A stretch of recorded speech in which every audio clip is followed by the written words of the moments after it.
How much time? 30? 30 seconds? I'm on right now. I don't believe you. Run. What?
We're brewing, people.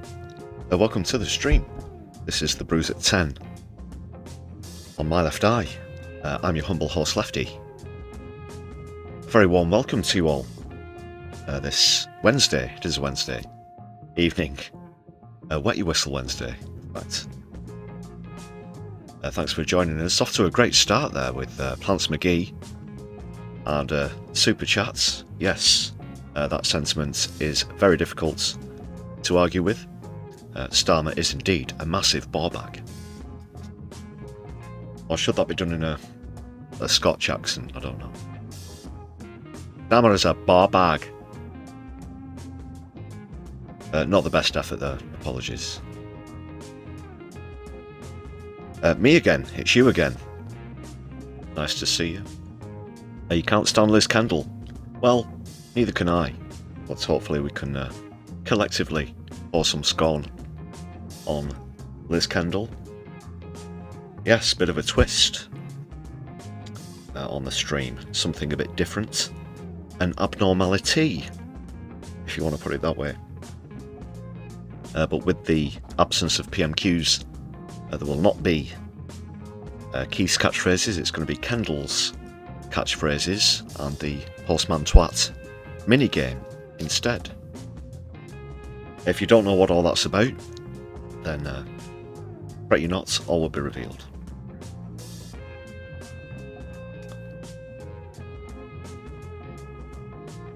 Ruth, thank you for the feedback on the accents. Yes, I can do a few different ones.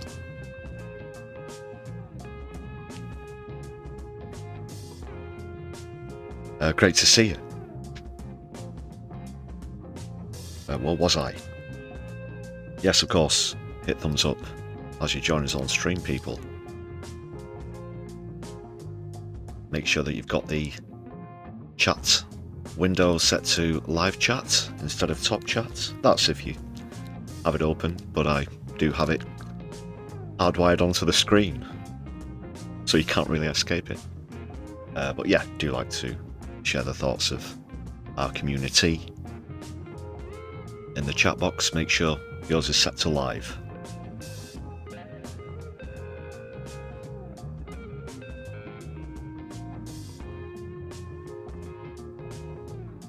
So as well as kind of replacement for Keith's catchphrases,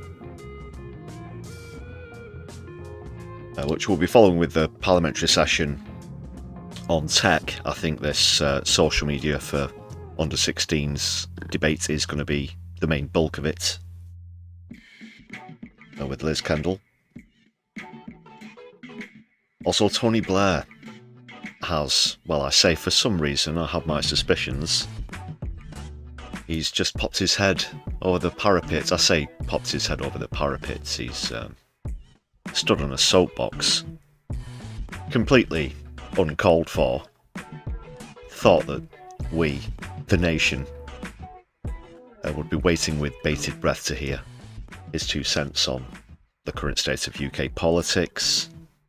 I believe the leadership challenge came into it as well. It was an interview on Radio 4's Today programme. I'll be taking a look at that as well. It's a first time watch for me, as well as Liz Kendall's technology debate session. So no spoilers in chat, please. I do know one or two things that came up during the Tony Blair interview, but not everything in full. Suffice to say, he really should have just stayed at home and shut up. But as I said, there could be an ulterior motive behind this statement of opinion from the former Prime Minister. I'll come on to that a bit more later. As well, we're going to be talking about political prisoners in the UK. Yes, unfortunately, the number of political prisoners is on the increase, and some of those actually include friends of mine, people who I've protested alongside as well.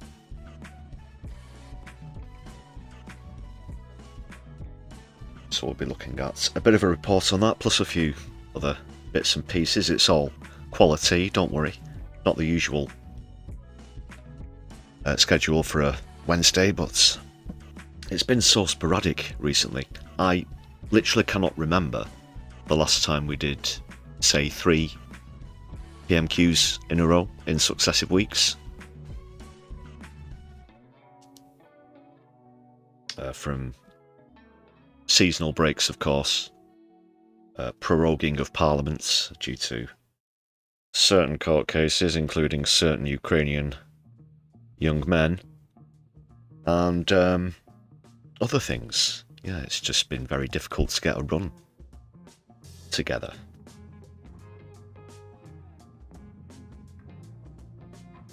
Although the league itself, where Keith's Catchphrases, the league, is concerned, is mostly over by the shouting, with the champion having already been crowned. Once again, if you don't know what I'm referring to with this gibberish nonsense, all will be revealed in just a few moments.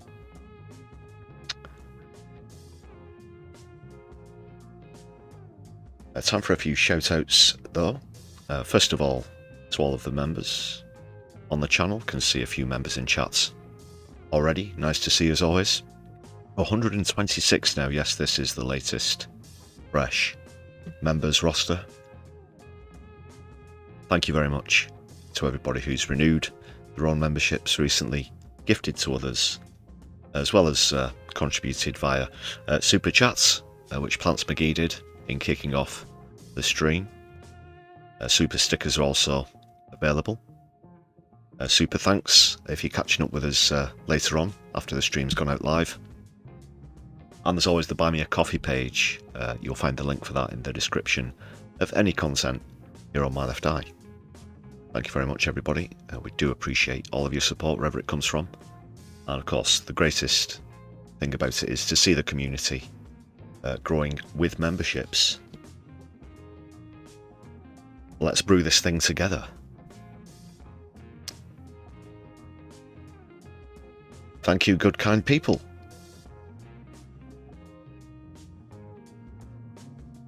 Yes, Graham. The Board of Peace must be Satan's lair. Yeah, that's mostly disbanded. They largely not received any of the funding they thought they'd secured, fortunately, so the League of Doom, or whatever,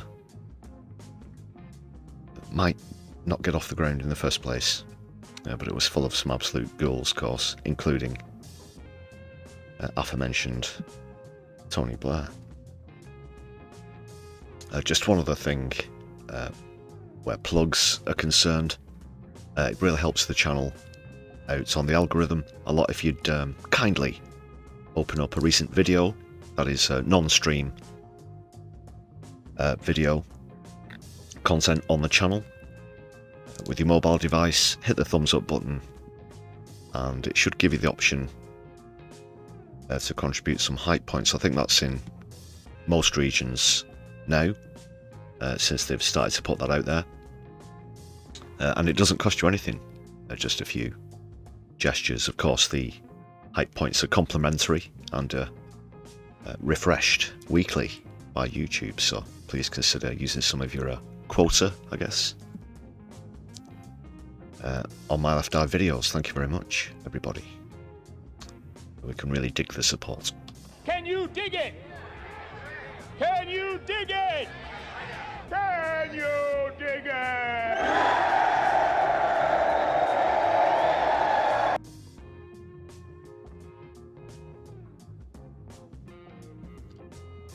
Yeah, so it was actually a double billing of former PMs on Radio 4 today, I believe. Obviously, aforementioned Blair. He's an asshole, sir. And for some reason, Rishi Sunak, I think, made an appearance, not alongside Blair. I'm not sure if it was earlier in the Today programme show or later, but it's just quite a coincidence that Tony Blair and Rishi Sunak. He's an asshole too, sir. Gun is made first class Philip asshole. Both throwing the 2 cents into the ring. Like, yeah, that's what we really need. A former Prime Minister who was at the tail end of the Tories running the country into the ground before Starmer took over the reins on that one. And Mr. couldn't bear facing the next election, so handed the reins over to the doomed Gordon Brown.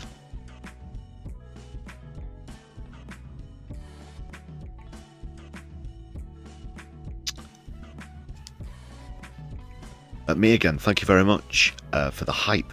Yeah, I really do appreciate those. It's quite a new feature on the channel. But it's a sort of a league.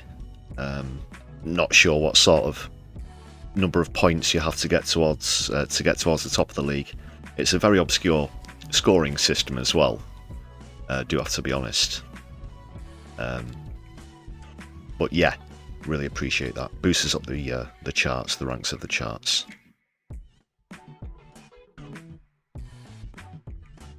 Sorry, people, getting a bit distracted here. I've got a bit of a buffering issue on my end. Just deal with this 1 second.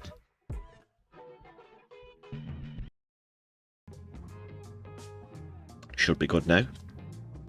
How's it looking at your end, so to speak? Hope it's all good anyway. We're going to kick off with the first comedy clip. And speaking of Tony Blair and so-called centrists, air quotes, centrists, more about that later. Here's a reminder, this is an old but gold contribution from Tadhg Hickey. There's a link in the description for his YouTube channel. Highly recommend go and subscribe. But really good take on moderates.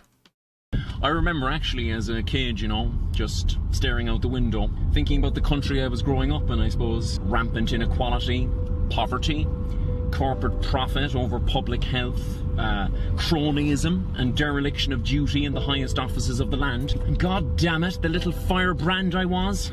I remember thinking, what kind of system is this that creates and perpetuates all this misery? And how can I get in on it?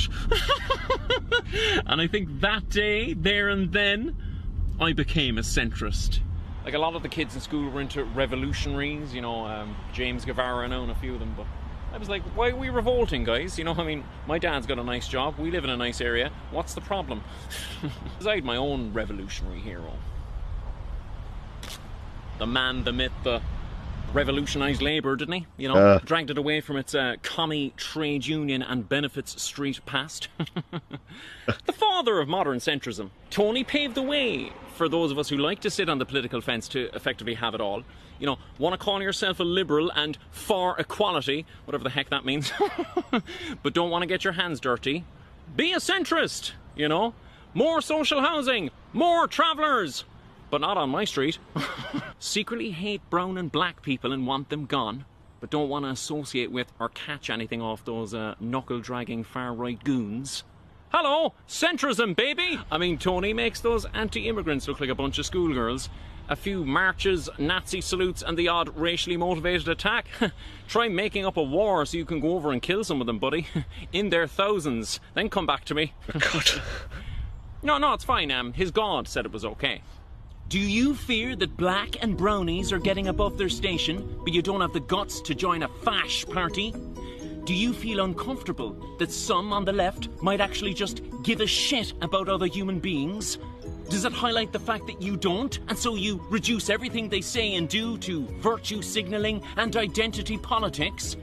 Do you want to be part of a movement that keeps things exactly as they are? Then become a centrist today! Tadhg Hickey, link in the description once again for his channel. Gotta check him out. Also, in case you didn't know, he was actually on the flotilla before the last one to Gaza and was kidnapped, rendered, illegally seized by the IDF.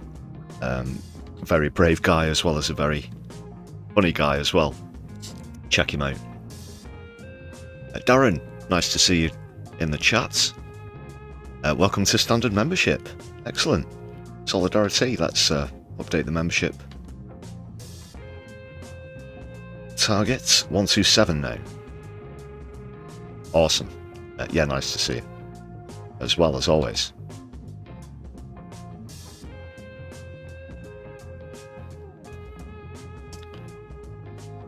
Well, I guess we better get straight into things, people. Because it can't be a particularly late one for me this evening.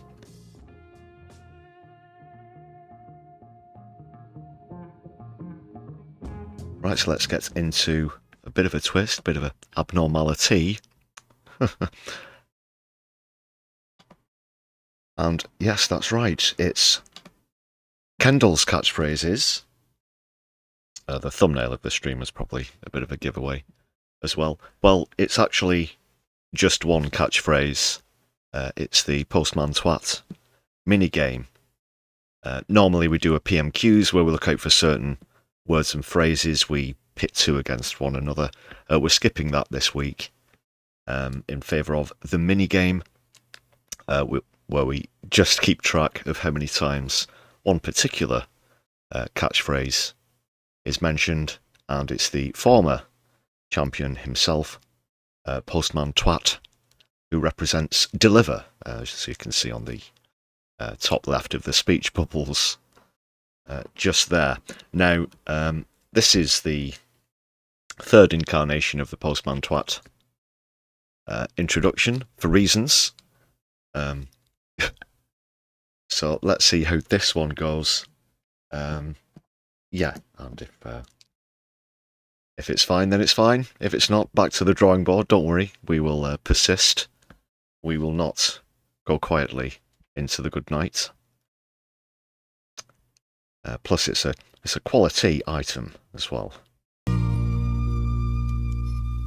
Delivering the plan for change.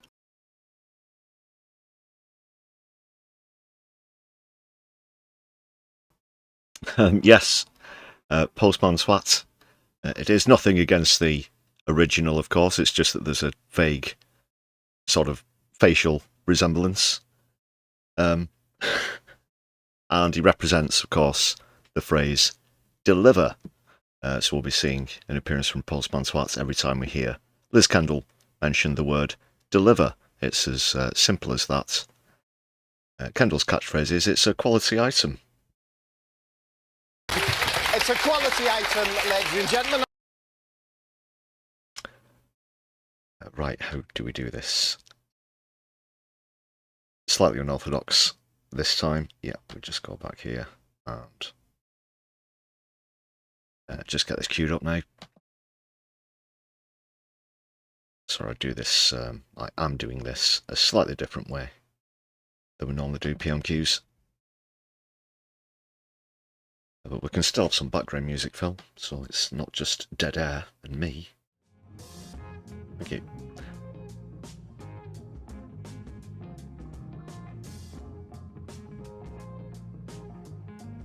So this was earlier today, which is why I've selected it. It's a topic that we've not really got into much on the channel, if at all, to be honest. Yes, the social media ban for under 16s. I believe other technical issues, probably around AI and things like this, are going to come into the debate as well. As we'll see.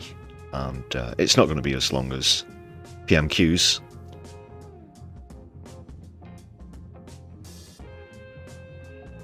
So yeah, hopefully it'll suffice as a decent supplement.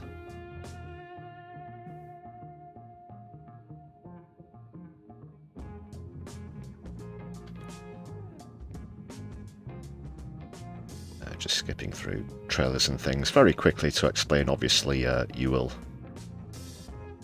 hear this noise every time the D word is mentioned. Of course, it's deliver. Ugh. Which regular viewers will know has given me a sort of reactionary trigger complex throughout the invention of Keith's catchphrases. I will keep count here, though you can see, oh, why is it on 2? Oh, because it's from last week's PMQs. Sorry about that. No handicap start, back to 0 for Postman Tw.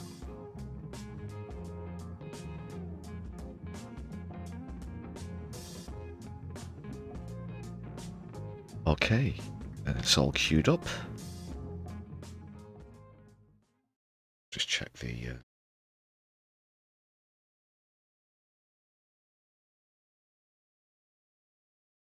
audio settings.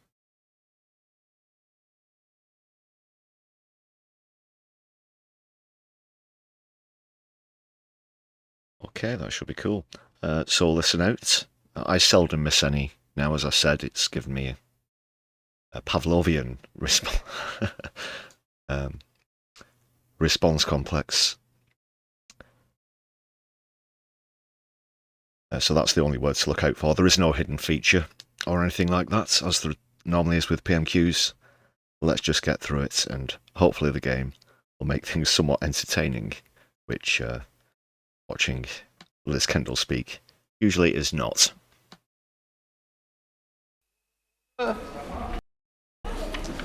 I remind members the private members' bill Quality. ballot is open today in the no lobby until 6 p.m. It will be taken in the public bill office and remain open for signatures until rise the House. The ballot draw will be held at 9 a.m. tomorrow in Committee Room 16. We now come to questions. Secretary of State for Science, Innovation and Technology, Douglas McAllister. Thank you, Mr. Speaker. Question number 1. Secretary of State. With permission, Mr. Speaker, I will take questions 1 and 10.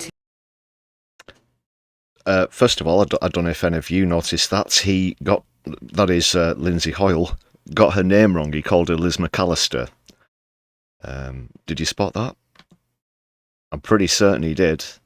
Sorry to interject so early on. Just skip back a bit here. I'm pretty certain. So that's a balls up straight away. I mean, he's about as much use as a chocolate fire guard, really, isn't he? You'd get more out of a frigging ashtray on a motorbike than you will do this absolute clown, right? One moment. I need to change that to a live chat as well. After my earlier advice, didn't actually have it set to live chats on the stream. Let's crack on anyway.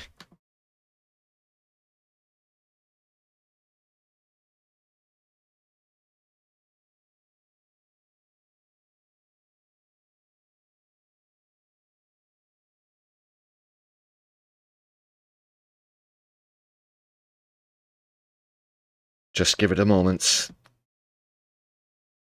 Bear with people. 1 sec. We're all over this. Open the cage. Get the primates out.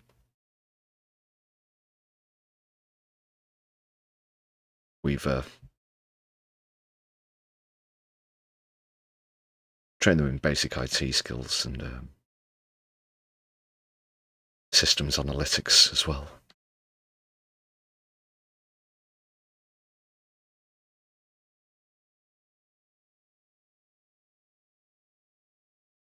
Nice Lindsay Hoyle static emojis in the chat as well, Graham. We've still got a few hundred kilometres. Right. There we go. Just skip that trailer, and here we go. Sorry, just had to. And together, ensuring children have healthy and safe lives online.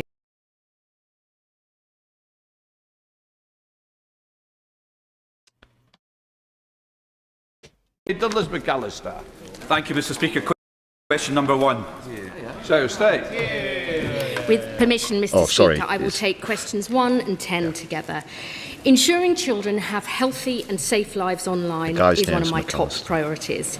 From making self-harm, suicide and cyber flashing priority offences under the Online Safety Act, to banning nudification apps and standing up to Grok and X, I will leave no stone unturned to ensure children are protected. Our consultation on growing up online closes next Tuesday, so there is still time to respond. I'll set forward proposals before the summer, and I intend to pass any legislation required by the end of the year. Douglas McAllister. Thank you, Mr. Speaker. Many of my West and Bartonshire constituents are rightly worried about the harms children face online, including exposure to self-harm content, online bullying and addictive platform design. Can the Minister reassure the House that the Government's consultation on banning social media for under-16s will result in decisive action? You see, it's because, despite his job title being Speaker of the House, he falls over and stumbles over his words so often that he made Douglas sound like Liz, which is what led me to think he'd accidentally addressed Liz Kendall as Liz McAllister. Just McAllister. I'm going to actually, just while I've got it paused, I'm going to open a poll actually now, something which I don't normally do midstream, just to get your thoughts. A pretty basic one, whether you approve or do not approve of the under-16s social media ban. That should just be in the chat in a quick moment, so please share your thoughts as we get through this session. You might want to hold off until you've heard more of the debate, but that's fine. Crack on for now. Action and ensure that any measures introduced are effective, proportionate and capable of keeping pace with rapidly changing technology. Yes, that is absolutely my objective, and our consultation, just to remind the House, is not just looking at whether there should be a ban on social media for under-16s, but a whole range of other issues too, whether platforms should be required to switch off addictive features, whether there should be mandatory overnight curfews, whether there should be age or other restrictions on AI chatbots, how age verification should be strengthened, and how to help children and parents navigate the online world and thrive. We are determined to act, and we will be prepared to act on all of those issues. Michelle Welch. Thank you, Mr. Speaker. Too often children are exposed to harmful content online, with material promoting pornography and self-harm pushed towards them. Childhood should not be handed over to algorithms. As a mum, I know parents are thrilled are terrified, that social media companies are putting profit before protection. Does the Minister agree with me that not only should social media platforms step up, but it's now time to legislate to ensure social media companies take active steps to protect our children online? Yes, I do, and we have legislated. I think whether you approve or disapprove, regulation has certainly got to increase. So retroactive at the moment. We hear about, well, we're going to hear as well in this session of some of the terrible cases of things that have happened to teenagers directly because of social media. And then it's always after the fact, so what should we have done? Just allow, yes, these massive companies, the likes of Meta, Elon Musk's Twitter, currently known as Twitter, and so on and so forth, just allow them free reign and then try and sort of pull it back a bit and regulate a bit more. But that does nothing, to help people who've already suffered, the victims and their families. And it's only after they say, oh yeah, make as much money as you like, that they turn around and act as though they have an ounce of morality and genuine concern. And we are prepared to go further. My honourable friend will know I have already made strangulation and suffocation in porn a priority offence under the Online Safety Act. You can't say that on the stream. To ensure rules about Kendall? what happens. You can't say that on my stream. Online, pornography online, are the same as. All right, so I'm just going to reduce the what happens resolution offline, and we're slightly to try and counter the buffering. Forward with proposals on that. I think it is something that deeply worries parents across the country. The question isn't whether we act, but how, and I'm determined to use all possible levers to protect children online. John? Mr. Speaker, big tech is a force for good, but so often it's being used for bad. But isn't there a fundamental conflict of interest with this government, and indeed even with the previous government, that big tech companies are so embedded in government departments, so embedded in agencies, that government is not prepared to take the tough action necessary to protect children and the most vulnerable? Is it not the case we're now in a situation of big tech not paying taxes to this country, avoiding substantive regulation, and have got themselves in a position where the government believes big tech is too big to fail? Yeah, that's a good point. Obviously, or you can trust them because I've cited just two examples, of course, Meta and Twitter. But as you pointed out in the chat as well, it really is a conundrum, this one, from a sociological standpoint. It's extraordinarily difficult, especially because we're talking about something that currently exists. We're not talking about developing technology, whether to release that to the masses. We're already years, decades, in fact, beyond that. How do you police it? As you again, me again, are pointed out in the chat, is a good question.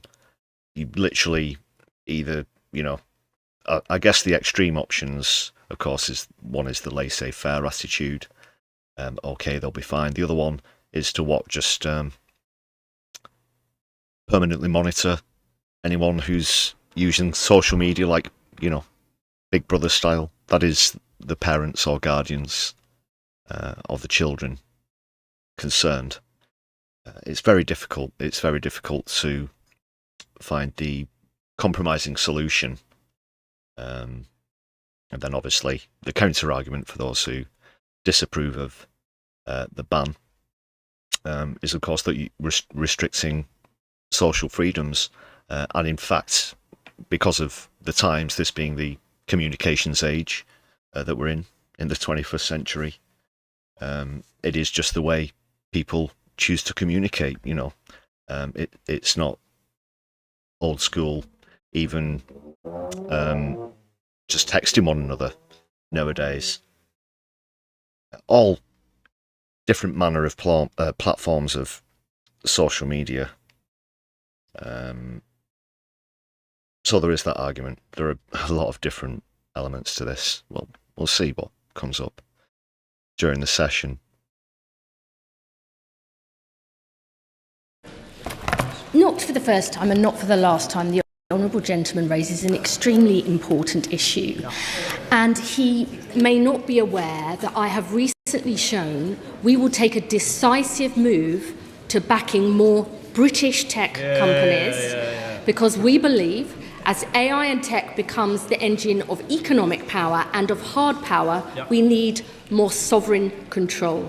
I think there are many wonderful examples of technology provided by big tech companies. I've seen it in my own constituency through things like AI tutors to help poor kids catch up. But we want to make sure the benefits of technology are felt by everybody in this country, not just a powerful few, and that we shape this powerful technology to work for all. And I would just say to him, watch this space because there'll be more to come. Nicola Harding. Thank you, Mr. Speaker. New polling commissioned by the Online Safety Act Network shows that almost 80% of the public want comprehensive laws to regulate social media platforms, because otherwise they will continue to prioritise their business interests over user safety. The government has been weak on this, has no new online safety legislation in the King's Speech. So will the Secretary of State at least move quickly to adopt the network's Safety by Design Code to deliver the kind of comprehensive reforms that the public want? I would remind the Honourable Lady, I have already required chatbots to protect users in the law from illegal content. I ban nudification apps with a new criminal offence. We're requiring platforms to take down non-consensual intimate images with. Yeah, because a lot of this is disgusting. I know that AI is kind of, I don't say inevitable, but there are always going to be people out there with bad intentions. And the fact that social media has come so far as it has, as well as AI development, of course, there's so much slop around this nudification that Liz Kendall was talking about, though, is just absolutely revolting. And if you want to make any comparisons to the original days of the internet, as it were, there was a lot of sort of slop advertising around at the time, if you want to put it that way. You know, these ad bombs that would pop up for like sex hotlines, things like this. Again, completely unregulated. Kids get exposed, or did get exposed to that kind of thing at a very young age. And now we're seeing a repetition of that. And it sort of just moves on with every sort of generation of the internet, if you want to put it that way, or not incarnation. We're not on Web 2 or anything. You know what I mean? But as the internet develops now, it's gone from sort of very crude, photoshopped sort of cutout heads of famous people on top of, nudie mag models' bodies to the things that Liz Kendall's referring to. And it's not just that as well. There was the other one recently as well. A lot of celebrities have been coming out, especially, and the families of deceased celebrities complaining about the use of their voice. I think it was Scarlett Johansson's voice got cloned for a computer game or something, or a chatbot or something like this. She found out about it and threatened to take legal action. And another one recently, a lot of YouTube channels, slop YouTube channels, have come out of deceased scientists and lecturers, for example. I don't know if any of you are familiar with Richard Feynman. Anyone who's into science, physics, this sort of thing, might have noticed an inundation of these things, and it's a replica of his voice, often, not saying what he said. They probably just cut and pasted like chunks out of his Wikipedia page or whatever, or transcripts of his speeches, but they then use that to get them to say whatever they want, and it's just a total sort of defamation of character. Sorry, I've gotten a little off point, but you can see the magnitude of things that are happening now with artificial intelligence. This is just the very early days. This is just the beginning as well. In 48 hours. And we're requiring platforms to act faster on all of these things. It is not true that we haven't legislated to go further to protect children online. Is she right to say there's more to do? Absolutely. And we are, and we will act. Thank you, Mr. Speaker. The original sin underpinning much of today's digital harms is engagement-driven digital advertising. That is what incentivised the platforms to hook young people on infinite scrolling, as members of FlipGen explained to me when I met them on Monday. It's also what drives the London is broken misinformation that Tadhg Khan highlighted, and what rewards the fabricated clickbait AI Auschwitz images called out by the Auschwitz Museum. So will the Secretary of State take steps to regulate digital advertising as we call for in our report? I hadn't heard of that one. But she's absolutely on point. That excellent MP as well. Yeah, but what was that about? Holocaust survivors noticing some sort of clickbait to do with Auschwitz, was it? It's just so disgusting. It's like there's no lengths to which they'll sink, you know, the absolute depths of despair with this AI slop, as long as they'll get whatever clicks, whatnot. And that's not what you get here on My Left Eye. It's 100% quality, of course. Published almost a year ago. You know, my honourable friend is right, you know, follow the money. And I am highly aware of that, and we are determined to act. My right honourable friend, the member for Edinburgh South, is actually chairing the Digital Advertising Task Force, which is a joint effort between DCMS and DCIT to look at precisely these issues, because we want to make sure that illegal and harmful content isn't rewarded. Carl Lockhart. Mr. Speaker, when a child views an inappropriate image online, they can't unsee it.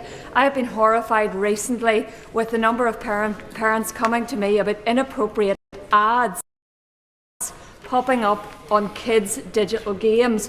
Would the Minister agree to meet with me? Some of these images are absolutely horrendous, and children are viewing them at a very early age. Would the Minister meet with me to discuss this ongoing issue?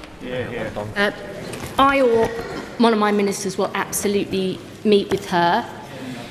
She is right to say once you've seen something you can't unsee it, and I think especially for young minds, we all know how young children will remember it and maybe wake up in the night and talk to you about things that they have seen that they don't understand and they're too young to see. So I'm more than happy for myself and my ministers to meet with her, see those images for ourselves, and speak to Ofcom and others about what we can do to try and stop this. Secretary, Shadow Minister Dr. Ben Spencer. Thank you, Mr. Speaker. So, does she regret having been forced into a ban on social media for under 16s in the Children's Wellbeing in Schools Act and not committing to it in the first place or introducing a bill in the King's Speech? No. Charlie Joest. Question number 2, Mr. Speaker.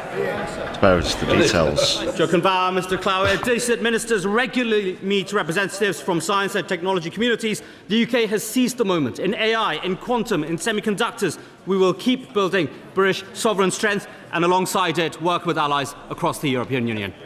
Charlie Joest. Thank you, Mr. Speaker. Now, European tech leaders and some member states are concerned that the EU's approach to digital regulation is strangling their ability to compete. So will the Secretary of State or the Minister rule out binding the UK tech industry to a legal framework that could stifle growth in this vital area of the economy? Well, the feedback from UK tech businesses has been clear. Britain has now got the highest share of venture investment in Europe for 16 years. We have now got IT and technology driving productivity upwards alongside capital from the British Business Bank and Sovereign AI. Of course, we will work. Kanishka Narayan, Parliamentary Under Secretary of State for the Departments of Science, Innovation and Technology. I'm not sure if he's taking over for the rest of the session. Liz Kendall possibly in that'll do, I'm out of here mode, but we'll carry on regardless. I didn't know this was going to happen, so it should have really been Kendall and Kanishka's catchphrases, but isn't hindsight wonderful? Work on redoing the work of the botched Brexit deal, but alongside that we will maintain British sovereign strength in technology and AI. Number 3, Mr. Speaker. Minister. Thank you, Mr. Speaker. Got a bit of a Gove demeanour about him, bit of a Michael Govey ish. This Labour government is the first in a decade to publish a digital inclusion action plan to ensure everybody benefits. Oh, so okay, a few people are getting a turn. People who have ministerial positions involved with technology. Can't say I recognise benefits from our digital society. Of the 11.9 million Digital Inclusion Innovation Fund, 73% supported charities, many of them grassroots organisations. Through Digital ID, work that I lead on, we are supporting digital inclusion and engaging expert grassroots organisations directly to help ensure that we get this right and that they are included. Thank you, Mr. Speaker. NHS Sussex found that Eastbourne, despite being the sunniest town in the UK, is one of the most digitally excluded patches of Sussex. There are great organisations like Tech Resort, run by Liz Crew and Will Callaghan, doing work to help bridge the digital divide. However, they will be scuppered by the closing of the Digital Inclusion Innovation Fund, whose last grants expired last month. So will the Minister commit to reviewing whether that fund will be reopened and set out a timeline for that so that Tech Resort can benefit? The dispatch box says the honourable gentleman raises a very important point, and I know he has excellent record in this James area. Frith, the Digital Inclusion Fund was designed for a one-year programme to understand what works in digital inclusion. I share the members' concerns, and we remain committed to building a digitally inclusive society, including our public services, which we are making more personalised, joining up and digital, so that everybody is included and benefits from them, as we all expect our public services to be as adequate and as inclusive as they can be. Question 4, Mr. Speaker. Making it as simple as possible for parents and children to get involved in our consultation is really important to me personally, because I know this is an issue so many families grapple with every single day. We've got dedicated surveys for parents and young people. Almost 38,000 parents and 12,700 young people have completed the surveys so far, alongside all the events I and my ministers have taken part in. But there is still a week to go, so anybody who watches these questions, please get involved, answer, because we want to know what you think. We want your views, because we've got to get this right. Fred Thomas. Thank you, Mr. Speaker. I speak to parents in Plymouth about this topic regularly. 92% of parents are concerned about the impact of social media, but many just don't have time to complete a lengthy consultation. I'm also noting concerns raised about the framing of some of the questions in the consultation. Might as well take the opportunity just to plug our social media here on My Left Eye. You can give us a follow at My Left Eye UK on Blue Sky, Twitter and Mastodon. We obviously have a commercial interest in opposing any potential restrictions, and also the use of AI to analyse responses. So can the Secretary of State confirm that these concerns will be taken into account when assessing the consultation results, and reiterate her commitment to taking bold and decisive action this summer? Come into this. Let me just reassure him on some of those points. We have had 38,000 data parents is used, respond how to the it's survey, rendered, which I think is good, but there's so more to be done there. In terms despicable. of medical professionals, we've had a response from the Royal College of Psychiatrists, multiple individual medical doctors, health professionals for safer screens, and local providers like Cardiff Children's Services. And we also have an expert panel that includes, that is chaired by the eminent paediatrician Professor Russell Viner, and also many psychologists and psychiatrists on that. We are actively seeking views of medical professionals and parents. There's still a week to go. If she's going to be on the slate for a leadership challenge, individual can you views from imagine their this every week? constituencies, and I'd encourage everybody to do so in the remaining 6 days. Supposed to be talking to the Thank Speaker. you very much, Mr. Speaker. A considerable number of parents in my constituency of Edinburgh West have written to me concerned about the children's safety and the online dangers. They welcome the government's consultation, but they are concerned about the timing. You would like some reassurances about how quickly it will be dealt with, and if the Minister has any advice for them Barely hear at what time she's being saying. and how they can help the children deal with the threat. Come forward with proposals before the summer. We've already taken powers in the Children's Act to implement the results of that consultation, which I intend to do by the end of the year. In the meanwhile, we aren't waiting. I've taken a number of steps to amend various acts to give greater protection, and also produced a really brilliant set of advice for parents. You don't know until you ask about how to talk to kids about social media at different ages. It's available free online, and I have personally found it very helpful. Bob Mohammed. Thank you, Mr. Question number 5, Mr. Speaker. Minister. Well, there are 3 particular things this government is doing to make sure artificial intelligence is developed responsibly and developed here. 1, build deep capability in government with the AI Security Institute. 2, to develop a wider AI assurance sector so that Britain is at the frontier in that context as well. And 3, robust regulation at the point of use. Bob Mohammed. Thank you, Mr. Speaker. Given the growing warnings from leading scientists, industry figures and Nobel laureates that advanced AI systems could pose existential risks on a par with nuclear or biological threats, does the Secretary of State agree with me that the current reliance on voluntary commitments through the AI Security Institute is insufficient, and will she outline what concrete steps the government will now take to move beyond non-binding agreements and to introduce enforceable, internationally agreed standards? Point out to the honourable member that there are a series of regulations at the point of use that apply to AI algorithms and systems as well. Second, that we have taken powers in the Crime and Policing Act to allow us to bring unregulated chatbots into the scope of that Act and its requirements on illegal content. And third, through the AI Security Institute, Britain has been at the frontier internationally on both thinking about policies and thinking about the best ways of developing our capability, a cross of both mandatory regulatory contexts that I've just mentioned and, of course, some voluntary requirements on top of that too. This is the thing. They're torn between what they think is a technological hot potato that they can sell that will be innovative and, you know, one of the big future technologies that they'll want to take advantage of financially. But then on the other hand, of course, they can't just completely shut down chatbots and all of these other malicious devices that are being used because profit and rich people get angry. Of course, there's a very simple solution to making sure it doesn't happen, which would be an outright ban. But the very reason that there's profit to be made is the very reason that this debate is happening in the first place. Because what none of these people will say plainly is, we've got to make this sellable, basically. Because that's what they want in the end. They're worried about China, for example,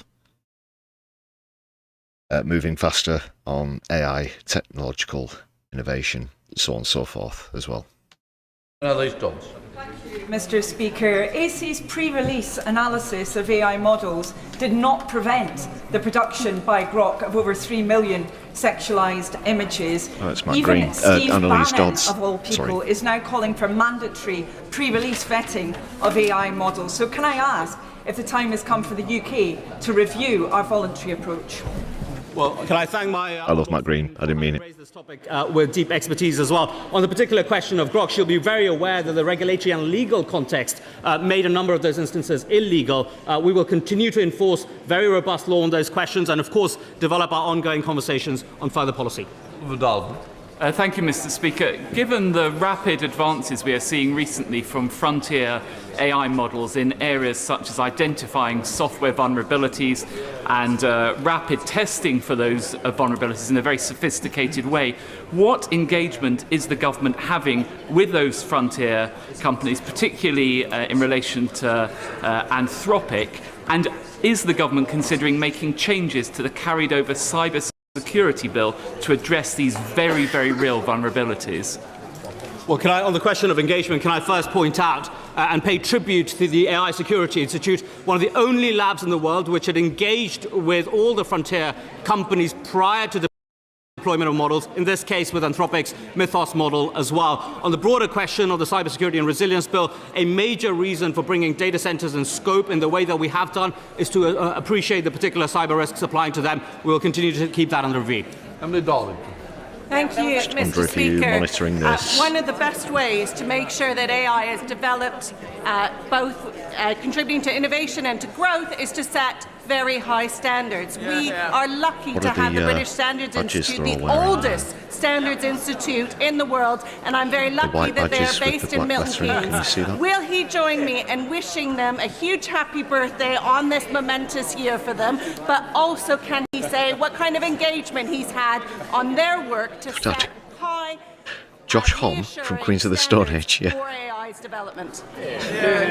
Well, who was asking the question? Well, friend has been a remarkable champion for the BSI, and I know this on this and wider questions as well. I won't sing happy birthday, but I will certainly wish them a very happy birthday and look forward to continuing my conversations with them. Tory College Liberal Democrat spokesperson.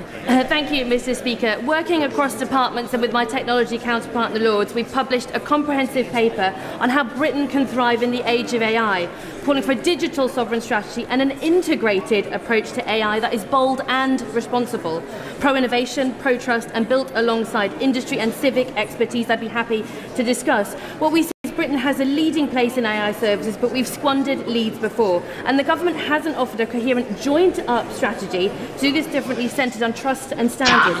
So I ask, where is the government's AI bill, and can we have guarantees that the Labour's latest internal drama will not cost Britain its most important economic opportunity in a generation? Well, can I just gently point to the Honourable Lady that there is a very clear strategy we set out early on, the AI Opportunities Action Plan. We have then built in public. It is a public dashboard. You can follow progress right across the country. 75% of it delivered. And just this week we found out that IT and AI have driven productivity revival for this country as well. We're firing on all cylinders when it comes to UK AI. Let's break the deadlock. Let's not a deadlock. Question number 1, Mr. Speaker. Mr. Speaker, if I can briefly say, this government believes Britain's national interests are strengthened, not diminished, when we work with like-minded countries. That's why next week I'll be joining other G7 nations, coming together as democracies to discuss how we shape tech and AI to work for all, and why I'll be proud to showcase the best of Britain's AI strengths on the world stage at London Tech Week in June. Clive Jones.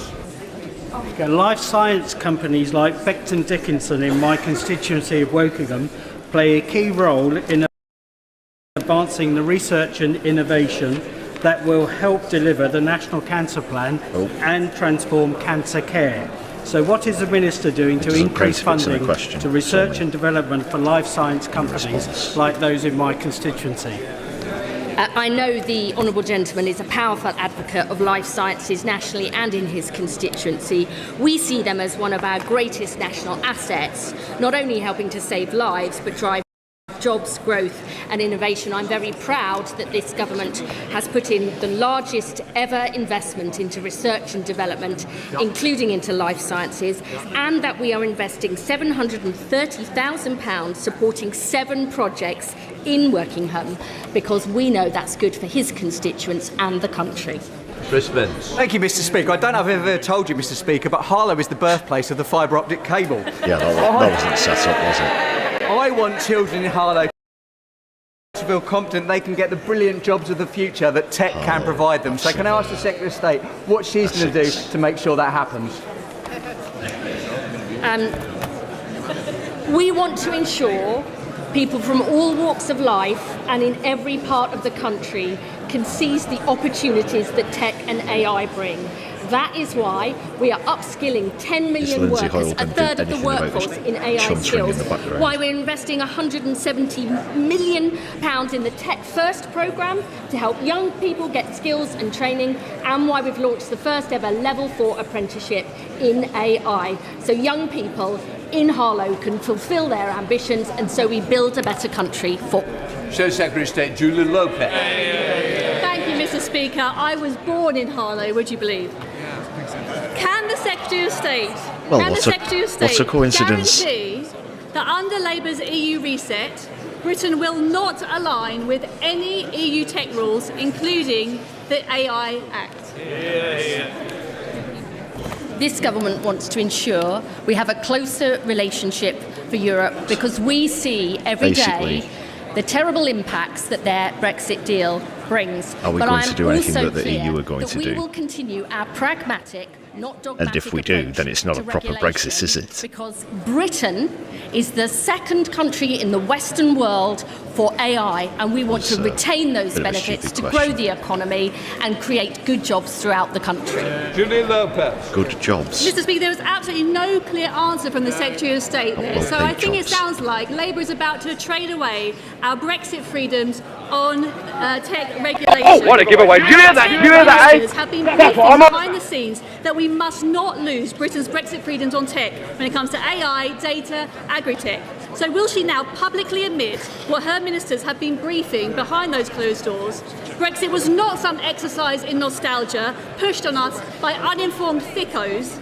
It's given Britain a competitive advantage in the industries of the future. You crazy. I mean, perhaps unusually I don't listen to and never get involved in briefings, but I am very clear about the huge advantages this country has.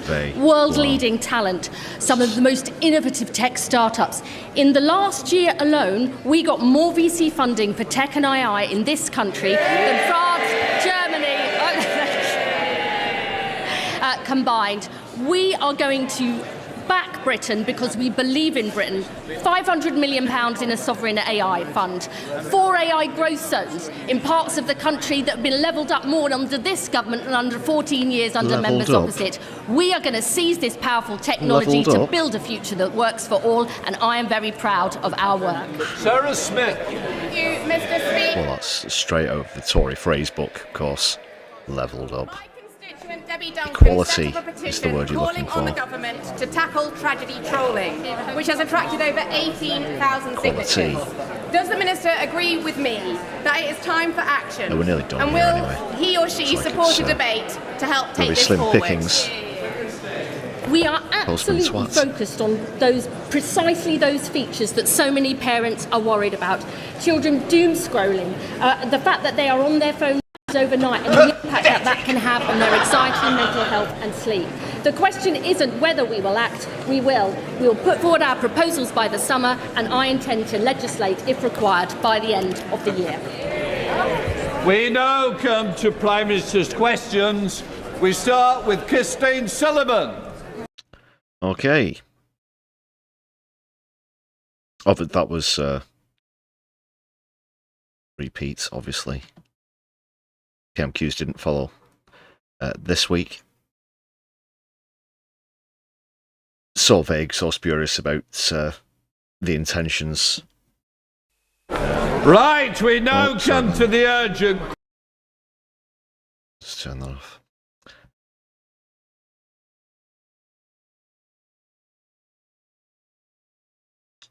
And just one mention, which is quite rare. Normally comes out fighting, even when at the start of whatever session it is, it looks like his back's against the wall. But there you go, just the one. The Postman Tw and deliver. It's a quality item. So that could be the only ever edition of Kendall's Catchphrases.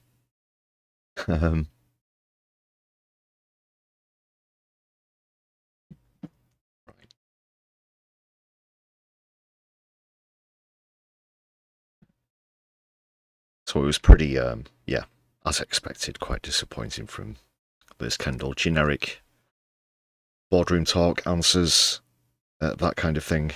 But at least we got to sort of take the piss a bit. Postman Tw was notably absent. Indeed, so I've just got to update the chat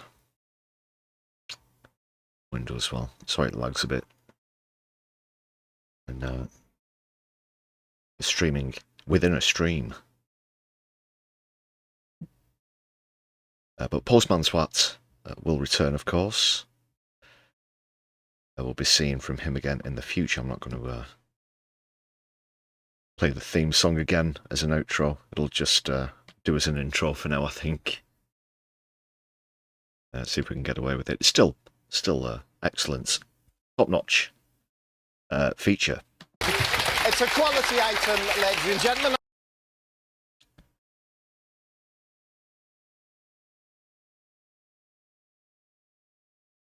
Right, background music, please. Anytime you like. Moving on now.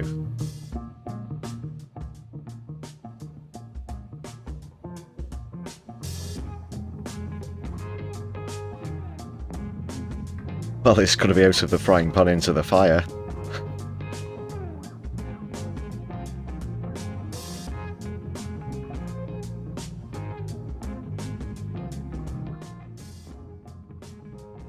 Because up next, we've got former Prime Minister, of course, illegal invader of Iraq, Mr. Neoliberal, so-called radical centrist himself, Tony War Criminal Blair. Throwing in his oar, giving his 2 cents on UK politics. Let's see what's happening with this. We'll dive in pretty quickly.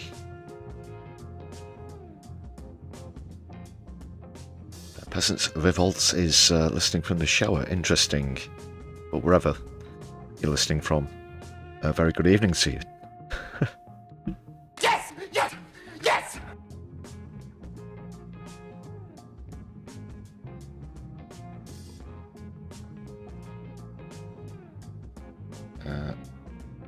So, yeah, this is first time viewing for me all the way through, at least. Know a few things that might come up, but no spoilers in the chat.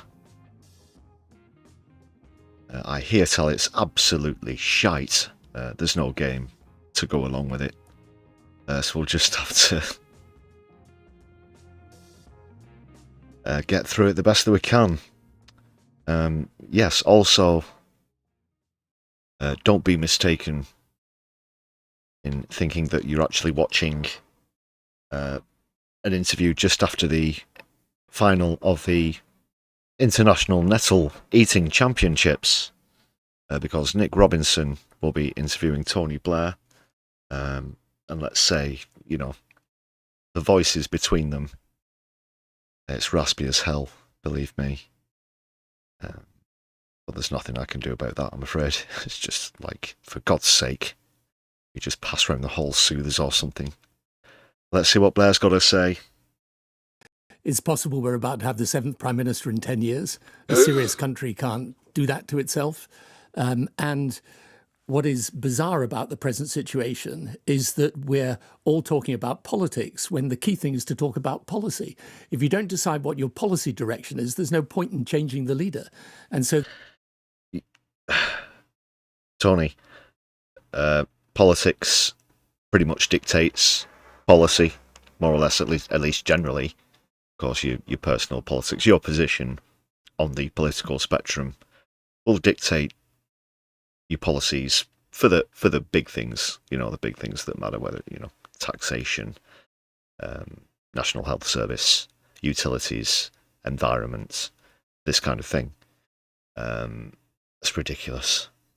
The whole essence of the essay is to say it should be policy first, politics second. So the Labour Party... That doesn't mean anything. That doesn't... Just address that first, please, Nick. I know he's not going to do that.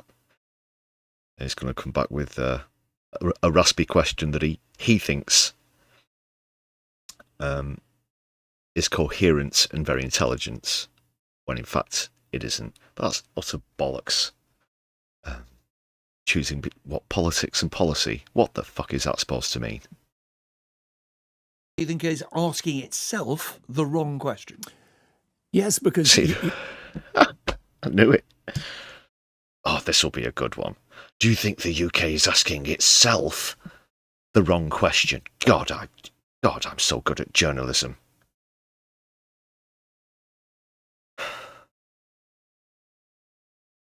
Zero attention to the absolute... I mean, we're only a few seconds in here as well.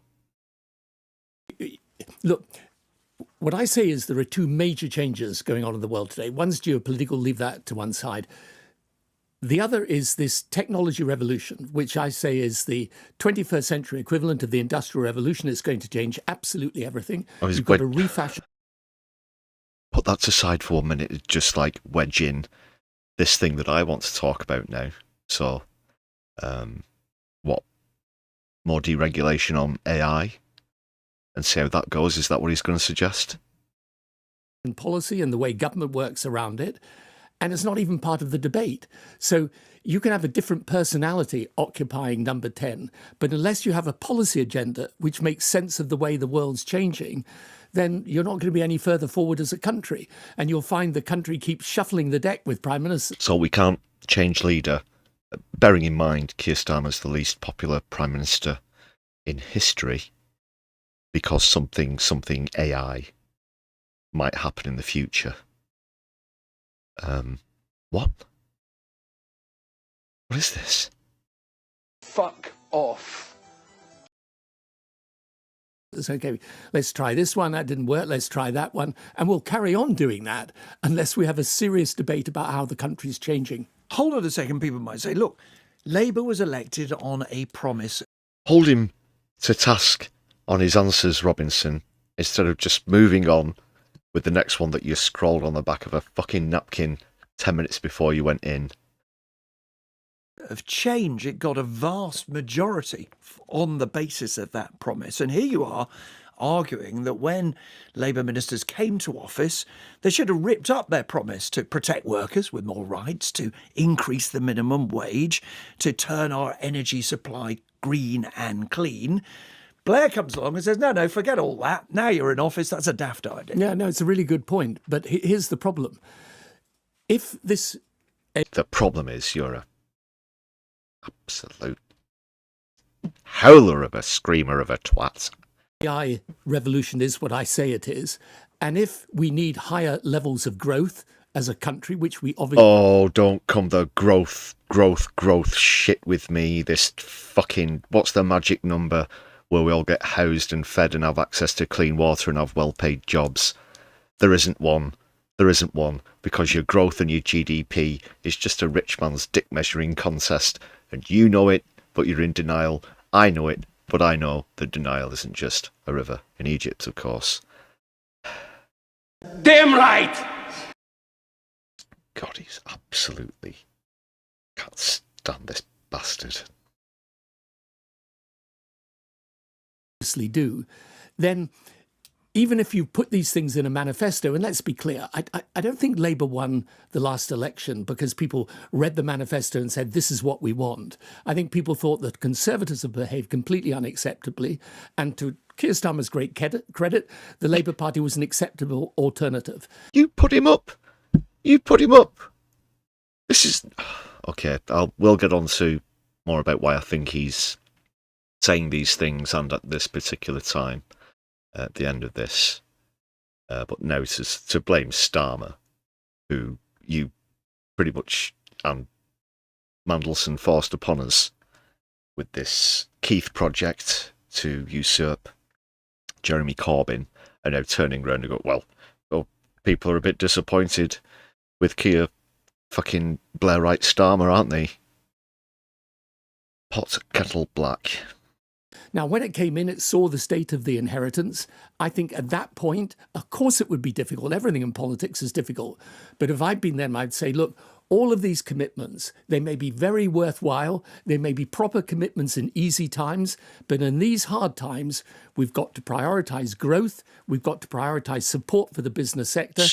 And this... Oh, Jesus Christ. There are 4 million children in poverty, man. These fucking companies you're referring to are making hand over fist. They know where the next lifetime's worth of meals are coming from, as opposed to the families who actually prop up those billionaires with their hard work, you know. It really beggars belief. Really does. Growth, growth, growth. You know that this guy is obviously from the elite classes now. Worth hundreds of millions of pounds going on. A billionaire. His son, Ewan, is also particularly wealthy. He's got his hands in a lot of dirty pies as well. So, a complete detachment from reality, a complete detachment from the British public. And it's been there for some time, some considerable time, if it was ever there in the first place, because this is ludicrous. This is the absolute last thing that people need to hear right now. Artificial intelligence revolution, we've got to grasp it, both its opportunities and its risks, with both hands. And so I think, yes, it would have been tough, but I... Can it make us some food? And can it stop us pumping a shitload of CO2 into the atmosphere that's destroying the planet? Or will it keep turning around and saying, you know, you should really stop doing this? But you try and, tweak the algorithm a bit so that it ignores the reality of climate change. Your precious AI will tell you what's going to happen to the planet if it's honest enough. Tony, why don't you embrace that? You big fucking genocidal fuck. I think you could have explained to the country why it was necessary. And there are more tough things that you propose in this essay. You talk about fundamental reform of welfare. Saying what to voters? Saying that, for example, reform. We're about to... Of course, you know what that means. Cuts. End up in a situation where just before the pandemic, it was only 5 or 6 years ago, we had 2.8 million people, working age people on disability, incapacity benefits. We're going to have, by the end of this decade, almost 5 million people. What do you want them to do? Just press the fucking magic button that says stop being disabled? These people need that assistance, that social assistance, Tony. How draconian is this?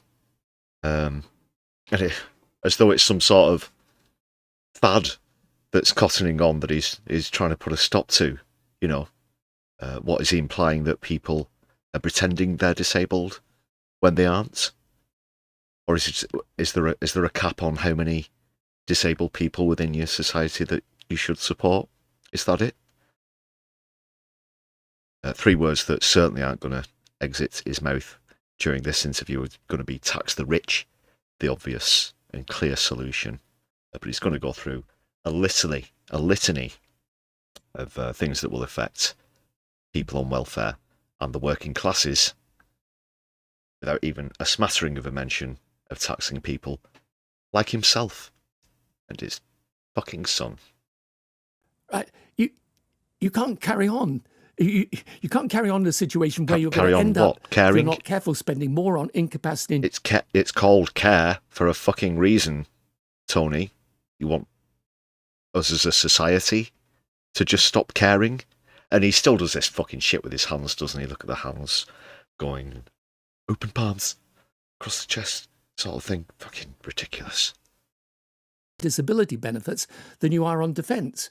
And then I know, again, though.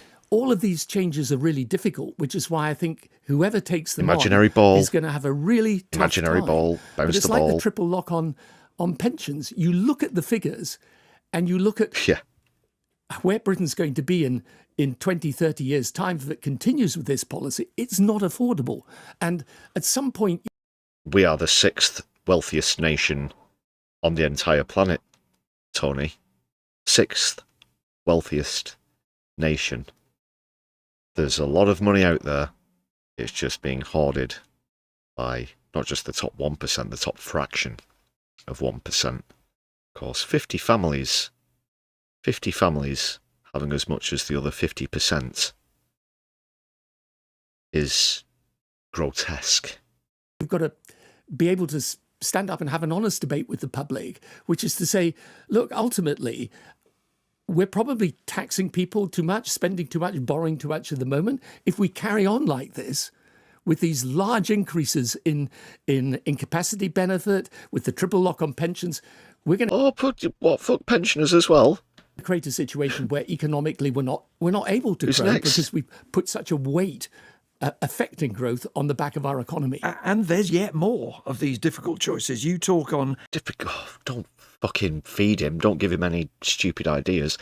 Difficult choices. They're all political choices. We know that they're all political choices, tough decisions, political choices. Just fucking look at the elephant in the room. It's got tax the super rich on it in neon paint. You can't miss it. Nick, Tony, pay attention. Also, Plants McGee, thank you very much for another awesome super chat there. Social murder, yeah, coined by Engels, the mighty Engels, of course. Engels and Marx. Essential reading in 1845 describes deaths caused by social, political or economic oppression rather than violence stemming from capitalist exploitation that induces premature death. And of course, back in those days, we're talking about great lack of health regulation that we have nowadays, and of course, kids working in factories, mines, collieries, all sorts of hazardous places as well. But obviously not just kids affected. People literally work to death in those conditions just for the benefit of the owners, the ownership class. And wouldn't it be nice to say that those sort of things were in the distant past, although we might have more safety regulation than we do, and of course more hard fought for rights. There is still that owner and worker class capitalism versus socialism, which is the overbearing thing. Thanks again, Plants McGee, for that super chat. Let's big up Plants McGee in the chat, please, everybody. Health of a fundamental realignment, getting rid of old shibboleths. Now, most people reading that will say, if not privatisation of the health service, much greater involvement of the private sector. Is that right? Yeah, it is right, because...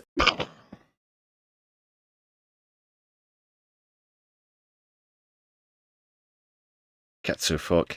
And when you get there, fucking get to fuck some more. Obviously, this is the guy who chopped up so-called compartmentalised NHS into tiny pieces so that it started to buy and sell from itself, and obviously those individual pieces could be sold off to private healthcare firms as well. And now, look at him. What an absolute ghoul. Of course. Yeah, that's just... So what have we done so far? He said, fuck the disabled. Well, pretty much anybody on welfare, including pensioners in that. And now the NHS. What's going to happen when they go for a break? The cameras are going to follow him outside of the studio, and he's going to take a piss into the River Irwell that runs through Salford Quays. Fuck me. Sorry, the Ship Canal. Let me tell you why. The whole of healthcare is under... This is part of this artificial intelligence revolution. It's going to revolutionise drug discovery. It allows you to use... So, whatever schmuck from Palantir has turned around to me and said, it doesn't matter what Nick Robinson asks you.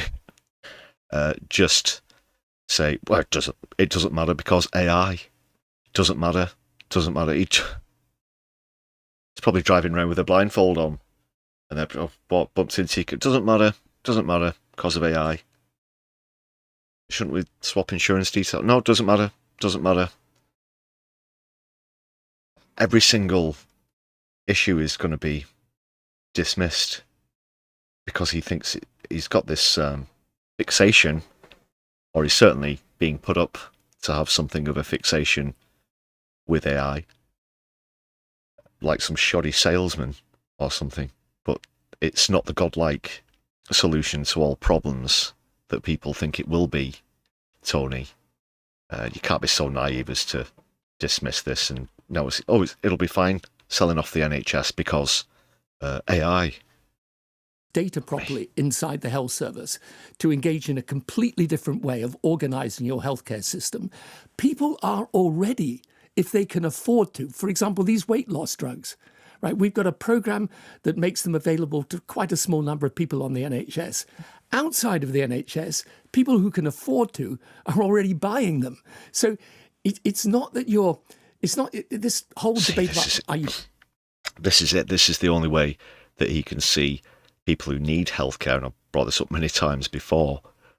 They see them as customers, not patients, which is what they actually are. If you are interested in healthcare, it should be about the eradication, the prevention of illnesses, diseases of all kinds. And like I've said before, if I could snap my fingers right now and cure every single disease on the planet, people like Tony Blair actually wouldn't like that because they're making a shitload of money from people being sick. Sick people equals good, according to Tony Blair, and that is a perfect recipe for a sick society, if ever I heard one. Thanks again for that other super chat. Yeah, Grenfell is a classic example there of social murder and political choices as well. Not just difficult choices, and also cutting red tape and regulation in a dangerous fashion as well. Better crack through this clip. Sorry, it just winds me up so much. I have been interrupting quite a lot, but he really, really is very, very poor indeed. Very poor indeed, ladies and gentlemen. Privatising, inverted commas, the NHS. But when I was in office, we improved the NHS and we doubled the spending on it.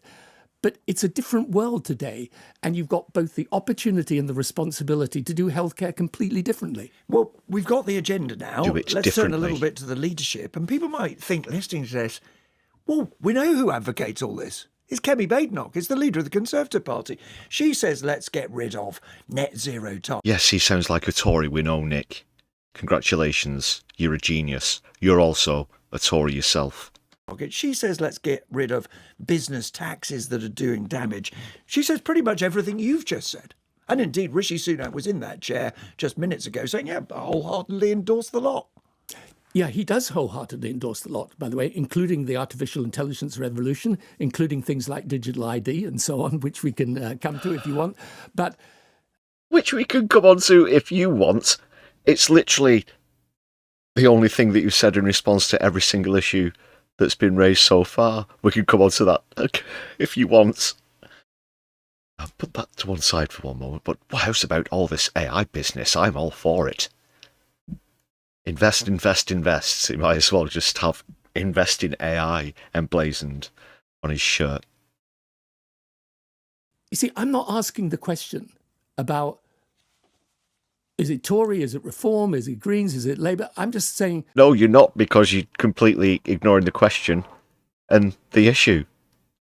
Okay, take a step back, analyse the world, where do we go? And I don't really... He thinks he sounds like a fucking great seer. The great seer hath spake. And yeah, I just thought, let's take a step back. And wow, you know what I noticed? It doesn't matter. Greens, Tories, literal neo-fascists on our streets, whatever. Here it comes. Part of the problem with what is the it, way Tony? we have this debate is that it always does start and usually end with politics. You started a sentence there and you stopped. It is fucking course it's political. Of course it's political. Class struggle is a political struggle. That's the fucking direct Marx quote for you. there, for example. Of course it is. You can't... God. And I'm sure that you've experienced this yourselves, viewers, or, you know, you talk about politics, whatever. People pointing out that you're pointing things about politics out all the time. But everything's political, you know, really.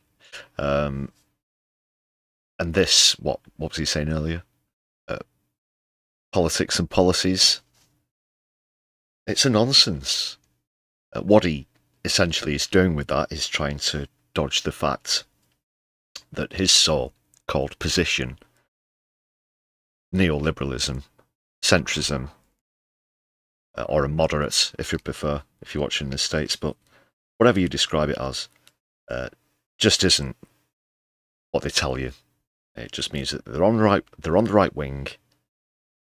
When it comes to the crunch, they'll always side with the right wing, and they're always too busy trying to shut out the left. That's well, what's happening in Britain now is a classic example of that, and it's because of Tony Blair. But he doesn't want to talk about politics, of course, because he'd look absolutely awful, which he should, because he is. I don't really. I thought you were going to say, I don't really care. Well, I was going to say, I don't really care whether it's left or right in a traditional sense. You don't really care whether it's Labour anymore. You don't care whether it's left or right in a traditional sense. I don't think Labour's got something... I'm not tribal. Just say that they are on the right wing. Of course they are. This has been known. And what is he going to mention? Tribalism now? No, this is... Jesus Christ.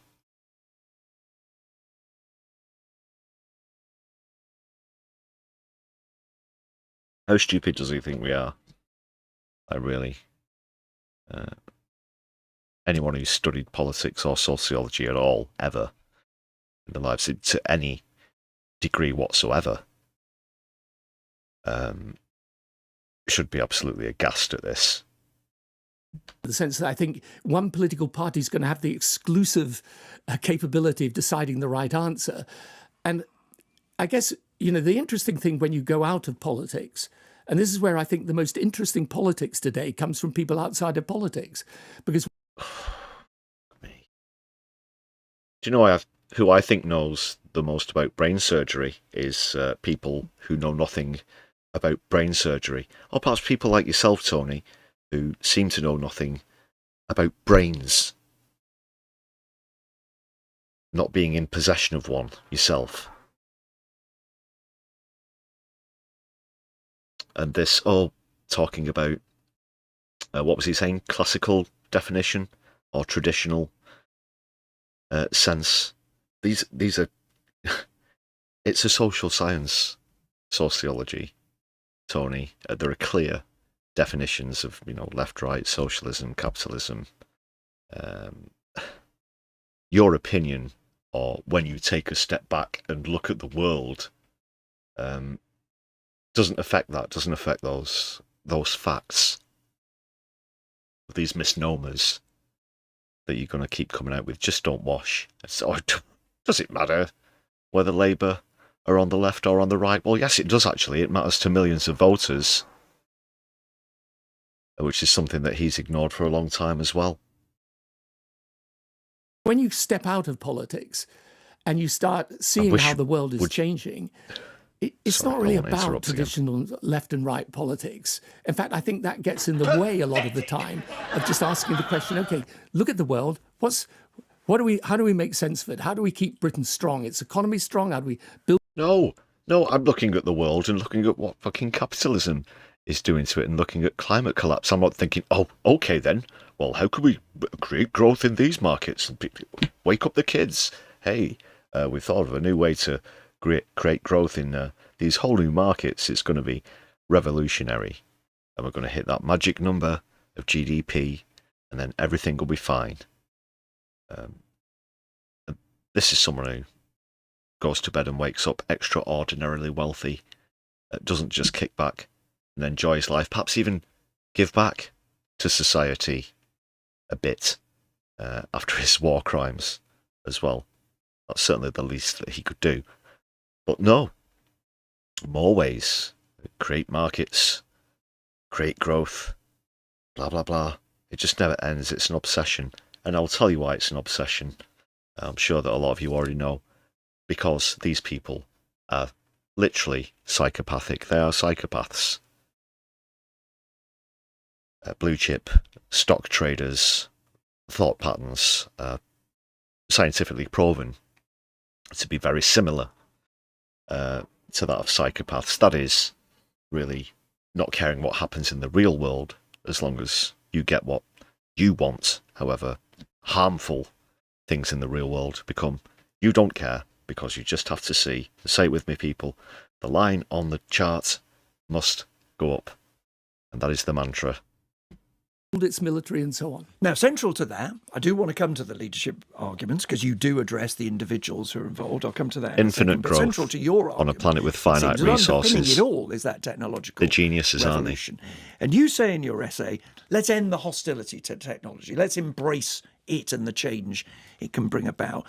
This programme every day, though, is filled by people scared of technology. They want government to protect their children. They want government to protect artists' copyright. Even the Pope has talked about AI being disarmed. It's not realistic, is it, for you to come along and say, look, guys, it's the way of the world. You say, it is what's happening. No, but I'm not saying that. What I'm saying is, it is the biggest... What I'm saying is, I've got an even bigger invisible ball now. Single change you're going to have. Bouncy, bouncy. Right. It is the 21st century equivalent of the Industrial Revolution. Put the ball over there. Now, was the Industrial Revolution all Here good? it is again. You look at the conditions of the workers in the Industrial Revolution. You look at the displacement of people from the countryside. There were huge problems with the Industrial Revolution. There are going to be massive dangers with this revolution. So I'm not saying, despite what people think, I'm not saying you embrace the opportunities, there aren't any risks. It's general purpose technology. There are huge opportunities. There are huge risks. I mean, this latest invention from the Anthropic company, Mythos, right? That is, I mean, most people probably don't even know what that is. But they do know. Excuse me. Oh, God. That wasn't an impression, by the way. But yeah, they do know because all you've done throughout the entire interview is plug AI and know that you've wedged that name into there. Oh, look, all of a sudden, their internet traffic's going to go up a little bit more, isn't it? You're a genius. Oh, God. That is itself revolutionary. You're going to be able to have people sitting in their front room, potentially hacking into the infrastructure of the country. So I am not like social media and its impact on young people. Yes, of course. But look at the opportunities as well to do government and public services completely differently. One of the most interesting things I think in this essay is your description of leadership. And what's AI going to do to give us, for example, cheaper public transport? Like, surely that is most of the things you're describing are a simple matter of budgeting and taxing the wealth, of course. It can't solve things that we already have a solution for, aside, of course, of government funding and whatnot. But it's just fucking... So you've studied Donald Trump. You make clear that you're not advocating the way he does things, but you describe him as a man who, when he sees a wall, drives through it at speed. People get injured, bits of the car fall off, but they're injured. You say he's got attitude, a tribe, a project. Is that the sort of leadership you think we need now? Well, I think what I say is the challenge of democracy is efficacy. It's getting big things done. Oh, for God's sake. And therefore, you do need to understand, if you're ever going to defeat this populism, you need to understand its essential appeal. And I think its essential appeal is we're going to make the thing happen. It doesn't happen. They call him Taco for a good reason. What, like, literally cite one massive thing, one positive thing that he's done, that he's gotten through, and what you think that's worth it for everything that we have to put up with this convicted felon, this sexual criminal, this nonce that's in the White House at the moment. You think it's worth it because what? Get big things done that you can't that you can't name. Just honestly, if you had anything about you at all, you'd be denouncing Trump for what he is. Why do you think that members of the public are going to want to hear this and take you seriously, is the thing. Right. Everyone else is arguing about, well, it's very difficult. I'm not sure we can do this or that. No, they're not. The populist appeal is, I'm going to make it happen. And therefore, Make what when happen? I'm saying, discussing the radical centre, which is where I think the best politics come from. Radical centre? Radical centre? What the fuck is that?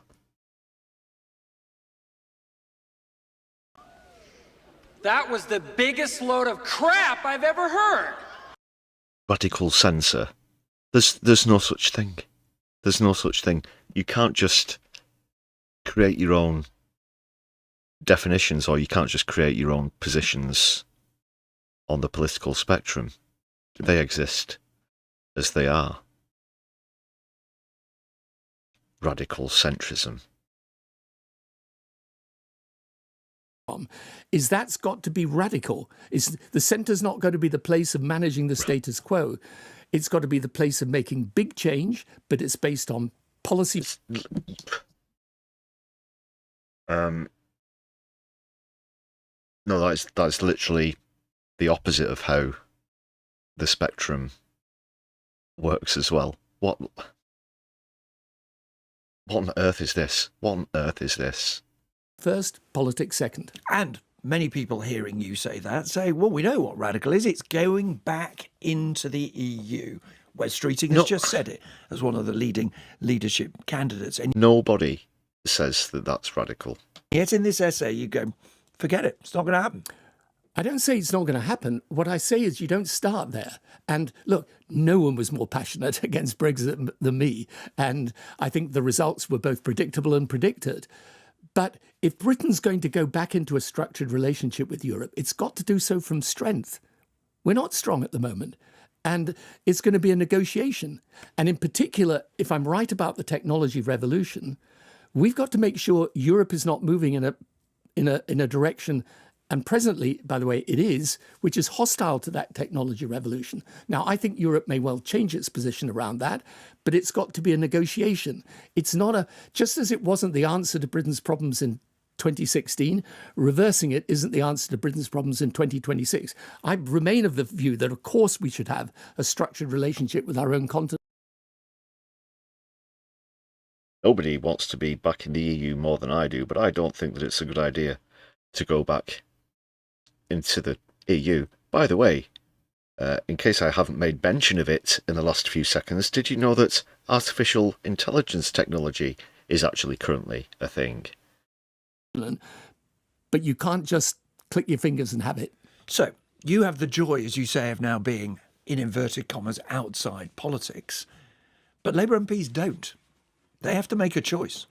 Keep the leader, get rid of the leader. Choose Andy Burnham, choose Wes Streeting, or someone else. What's your advice? My advice is choose your direction first. Did he let one off?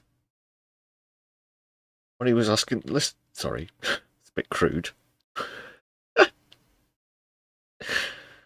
I'm pretty sure he might have done. Get rid of the leader. Choose Andy Burnham, choose Wes Streeting, or someone else. What's your advice? My advice is choose your direction first. And make sure that before you have any leadership change, you make all the candidates set out in detail their policy, what the government's got right, what it's got wrong, what we should do differently. And we've seen some of that, and you're pretty scathing about it, aren't you? You say that Burnham and Streeting are both getting it wrong in the promises they've made so far. Well, look. And you're asking Tony Blair, okay? Well, first off, Keir Starmer and Andy Burnham are more or less inseparable because they're both just poor rank imitations of this guy. I just think when you look at the analysis, for example, and by the way, I hope Andy wins Makerfield. I think he's a great guy. I want to see him in Parliament. But, when he does this thing about 40 years of wasted. I don't know what it is. We've been going the wrong 40 direction. 40 years of neoliberalism, right. He says. Okay. Surprise, Tony. People know what neoliberalism is, and that you're right in the thick of, right in the thick of it. No pun intended. You big Thatcherite bastard, ye. I mean, we're 2026. Let's go back to 1986. Well, we assume he doesn't mean the first 7 years of Margaret Thatcher, right? So he's talking about Thatcher and you. Both of you. Back to the 70s? No! What, fucking James Callaghan? Oh. Fucking hell. The lack of self-awareness. I mean, is it a lack of self-awareness? Is it really, really underestimating the intelligence of the British public? Isn't it? I know it's like, what? Huh? Neoliberalism? Moi? Thatcher? You must be joking. I mean, okay, and what, nothing good happened in that period of Thatcher with the business community or New Labour? I don't... This is, can you believe your fucking ears? Of course you can, because it's Tony Blair from a former Labour. We've heard it before, of course, him singing the praises of Thatcher, but here he is again.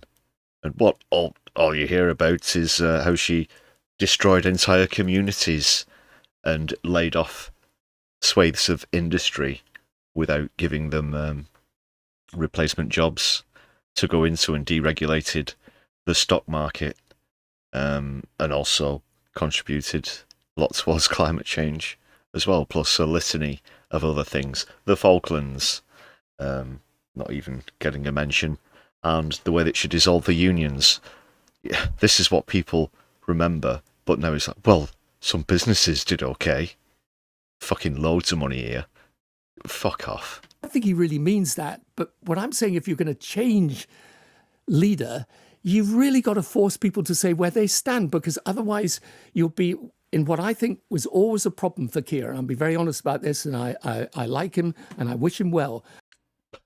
Well, we know he doesn't have a personality or any principles, if that's what you're going to say. But if I'm going to hedge my bets, I'd probably say he's going to say something to do with AI. But when we switched from that Corbyn agenda, there wasn't enough Corbyn agenda. Corbyn agenda. You mean democratic socialism, mister? Let's get rid of clause 4. Explanation. Not as to why Corbyn was an election loser. That was pretty obvious. He got more votes than you did.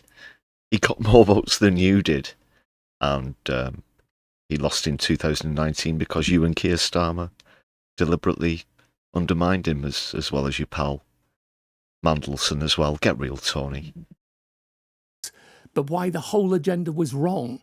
You have to explain to people why it's wrong. You have to explain to people why policies... How do I put this? How can I put this? So, all of the policies in Corbyn's manifesto, when polled, performed exceedingly well.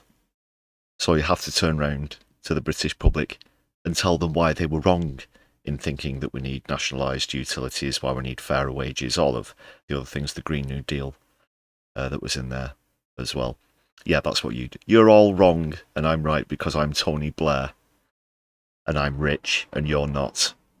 And why don't you go and invest in this AI company in case I haven't mentioned it in the last 5 minutes? Fucking weasel. Fucking ghoul. If you want to lead the party in the future in a coherent way. You see, I think some people listening to this, particularly in the Labour Party, will say, yes, we do want leadership. All 4 of them. That has a mission and an agenda. It is protecting working people. And what Burnham calls neoliberalism has protected the rich. And they look at you and they say, look, Tony Blair, he flies around the world. He's with the tech bros. He's staying in smart hotels and on private jets. He understands the have-yachts and not the have-nots. Yeah, I mean, you can. And that's the easiest thing for people to say. So that it is, because it's the most obvious thing about you that there is. You don't have to deal with the argument.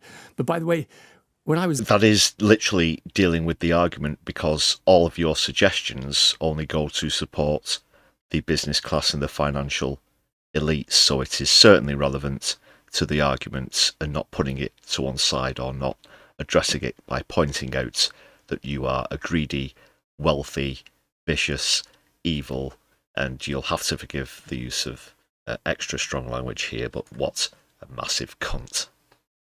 In office, we had a strong economy, we had improving public services, we had improving results in education, we reduced poverty both for pensioners and for children. We were a progressive government, we weren't a neoliberal government. We doubled the spending on the health service, for heaven's sake, and introduced the minimum wage. So people know that you spent some time during the Corbyn years thinking whether it's time to launch a brand new political party. You were clearly neoliberal. Don't get me started. A kind of movement like Emmanuel's Macron. This essay reads to me like a man who wishes he'd done it. No, I don't wish I'd done it, but I think a lot of the issues that were raised at the time are still there and with us. And look, my whole belief about the Labour Party, it's had 120 years of history. It's been no, it's been running to the ground. Been running to the ground deliberately by you. Power really for about a quarter of that time. And the reason for that is what I always call the birth defect of the Labour Party, when you separated the liberal progressive side from the Labour side. And New Labour was an attempt to fuse those two things back together. And that's why we won successive elections. The trouble is, since then, we've moved away from that. And you do have, I think, this underrepresented centre in British politics. It was about bringing the unions and the working classes together. And it's if Keir Hardie was in that studio, I would pay good money to see him giving you what for over this one. Verbally, that is, of course. But you're talking absolute trash here. And you insult anyone who was a genuine supporter of the old Labour Party. And I think it's basically a supply problem and not a demand problem. There are a couple of other things they say about you, and they'll be saying today, now that you have re-entered the political fray. Not just is he a friend of the rich, but his institute, which has, 1,000 staff around the world now, the Tony Blair Institute, gets an awful lot of money from a tech bro, from Larry Ellison. This is a man who is working on behalf of someone who has an interest. I'm no fan of Nick Robinson, but I'm at least pleased that he's brought up people like Larry Ellison. No, and here it'll big cheesy grin. He's going to get his invisible ball out again, and here he goes. You'd buy a used car off of this guy, wouldn't you? The reason we are very happy to work with people like Larry is because we share the same view about the importance of this technology revolution. Doesn't mean to say we share the money and power. That is all you give a toss about. Same politics on everything, and the Institute, we work in almost 50 countries around the world today, and therefore we see what's happening in these countries and the importance of technology to their development. So, of course, it's like when I argue against the net zero, people say, oh, well, but they do work in the Middle East, so it's all because of the oil-producing countries. It's honestly to do with looking at the world and asking what the right answer is. And the other thing I noticed the Guardian had picked up... Such a bullshit answer. Like you said, whatever question it was earlier, take a step back and looking at what can we do differently, and how can we come up with a solution and that really works for the people and all of this, and it goes on, and it's just so vacuous and there's no substance to any of it whatsoever. They will say it 100 times in front of a mirror and think that it sounds good because they've got a suit and non-regional accent. Is that they say that you want the Labour Party of the country to get closer to Donald Trump, more like him. Now, you praised his Gaza plan as bold and intelligent. I think people listening who are generous to Donald Trump would say, the problem with that, it's all talk, isn't it? What happened to the border peace that we thought at one stage? You never go. Yeah, there's no follow-up questions, Andy. Quite right. Yeah, JK, there's association with Larry Ellison there, because he gives him money. That is pretty much it. And you're certainly not going to hear from Nick Robinson. No, you're a war criminal, aren't you, Tony? Things like this.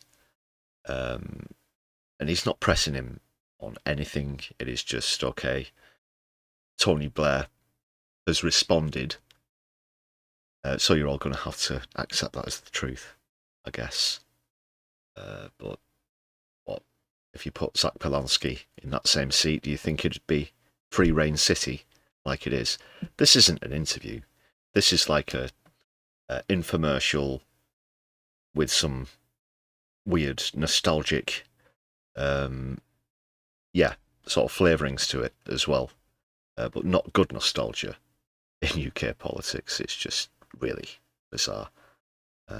It's nearly finished, and then I'll say why I think he's coming out with this at this particular time. You might chair in Gaza. He's not as clever as he might think he is. And I mean, the Guardian. I mean, you got to love them. I always used to say when I was Prime Minister that the greatest source of election losing advice was always from the Guardian. I'm not saying the Labour. Says the guy who chickened out of taking absolute whacking in the 2010 general election, handed the mantle over to Gordon Brown.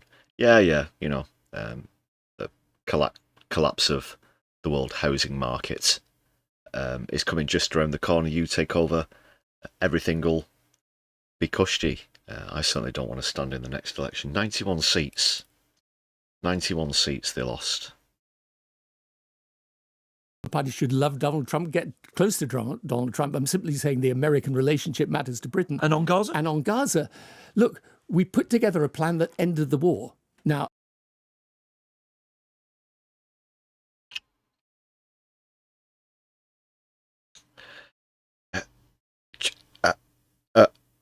it doesn't happen very often. I'm lost for words.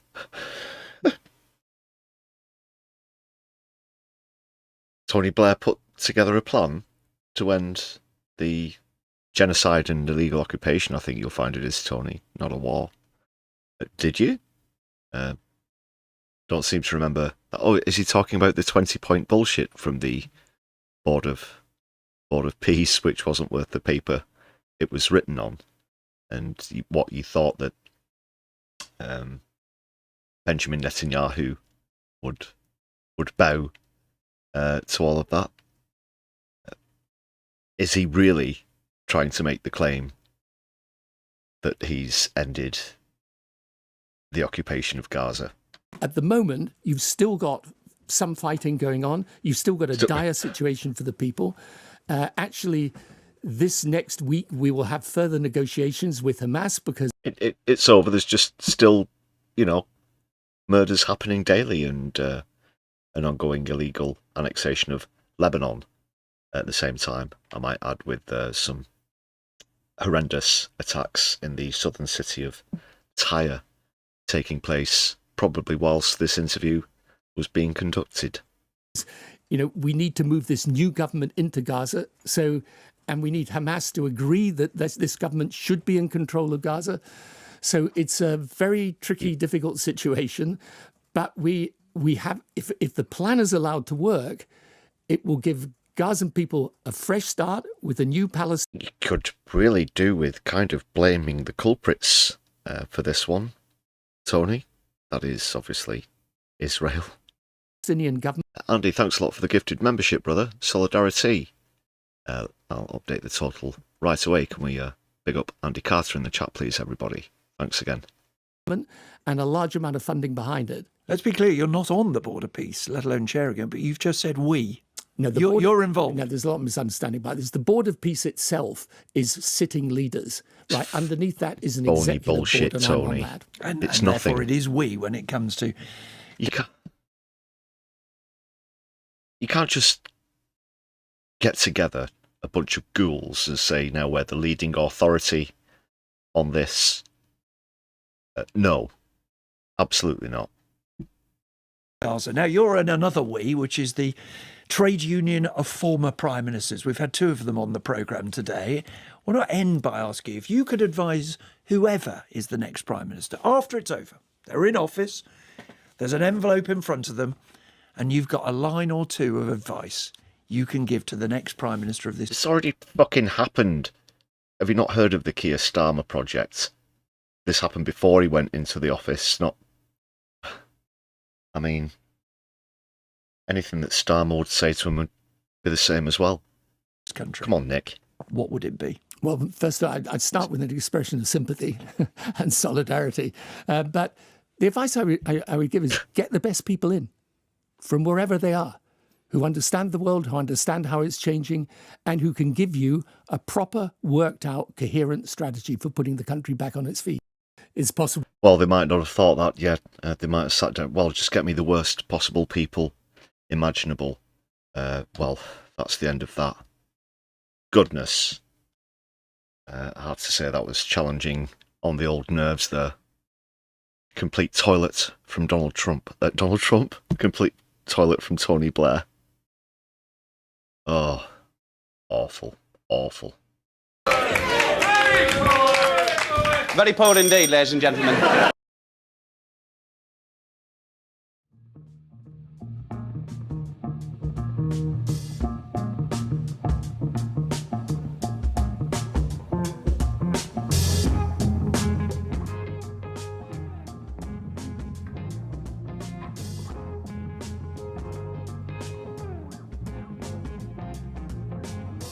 Yeah, Gaza Board of Peace is about as honest a title as defence industry.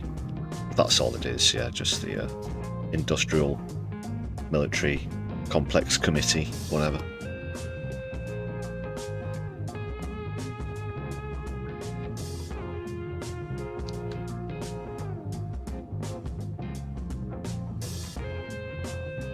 Must move on swiftly. Let me know what you thought of Tony Blair's appearance in the chat or in the comments if you're watching back later. I guess I gave you my views as I was going through there. Next on to political prisoners. We're going to see a great report now from the Canary. Shout out to the Canary, there's a link in the description. Go and subscribe. Yes, including friends of mine, people who I've been on action with. There are an increasing number of political prisoners, especially since the prescription of PAL action and the number of Defend Our Juries protesters who've been arrested as well. That's on top of people in other organisations, Just Stop Oil, etc. So let's see this one from the Canary.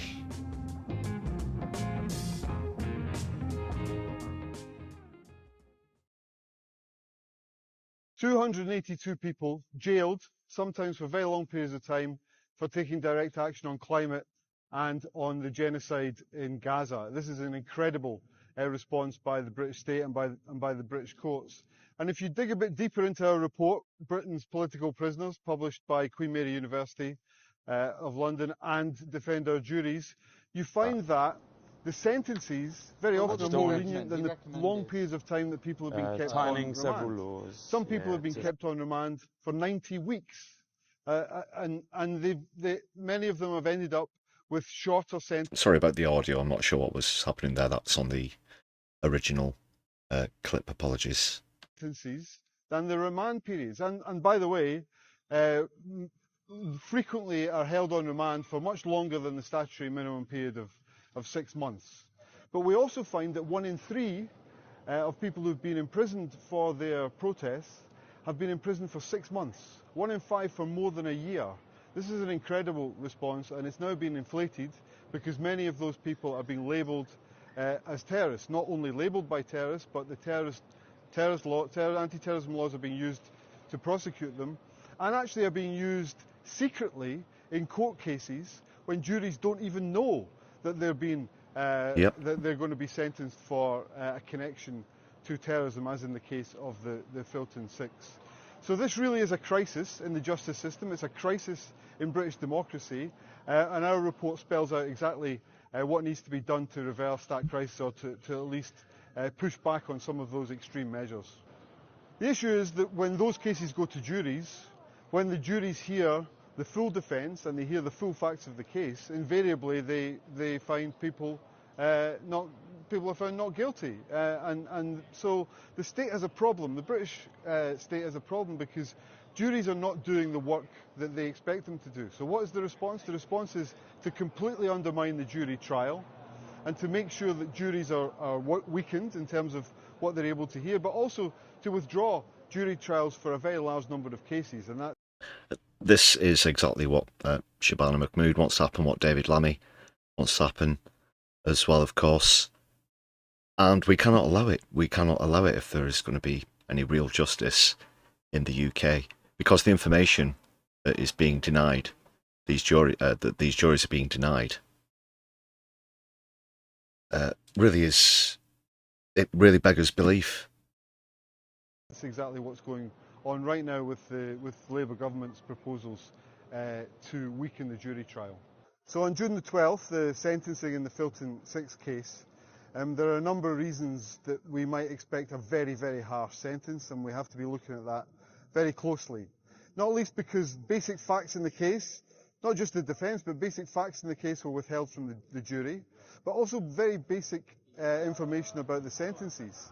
The sentences could be very large because of things the jury didn't know about. And this is very serious indeed.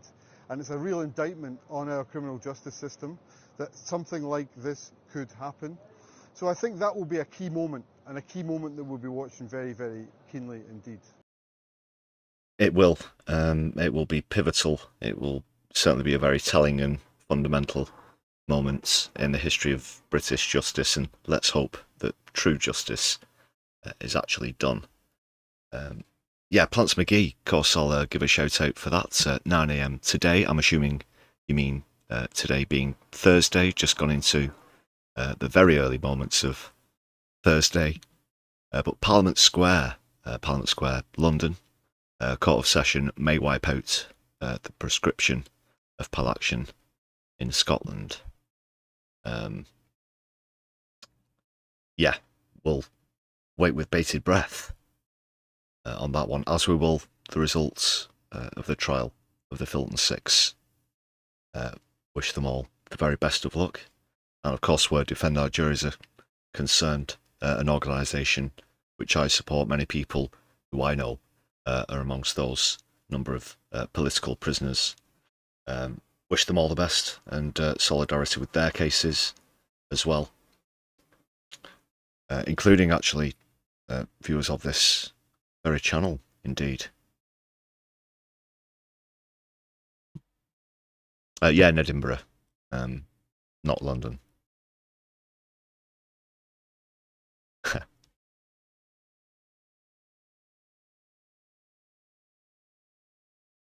But with these cases, you don't want to throw the word martyrs around, but it really would be a historical first. If unfortunately the jury decide against the Filton 6.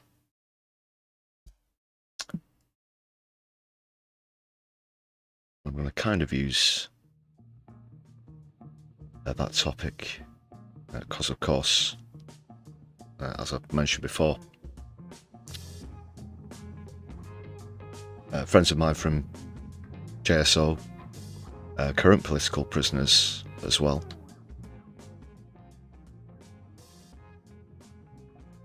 Another plug now. I'm going to be plugging this one quite a lot, obviously. I'm slightly biased for obvious reasons, because this fantastic film, which is premiering next month in Sheffield at the Sheffield Documentary Festival, We the Hated. It's a documentary all about Just Stop Oil, directed by a friend of mine, Richard Felgate. Great guy, great director. His previous documentary, Finite Climate of Change, is already award-winning, so do recommend you come and check this one out if you can. The opening night is at the Lyceum Theatre on the 10th. There are 2 screenings actually. There's one at the Showroom Cinema as well. And then at the Curzon on the 11th, and that will be followed by a Q&A with the man himself, with Rich. And the final showing at the festival will be at the Lights on the 14th of June. That's an early start at 10 AM. That one. So people of South Yorkshire, please do get to that one. And if you're not from the area, hopefully it'll be coming to your region soon, so keep an eye out for it.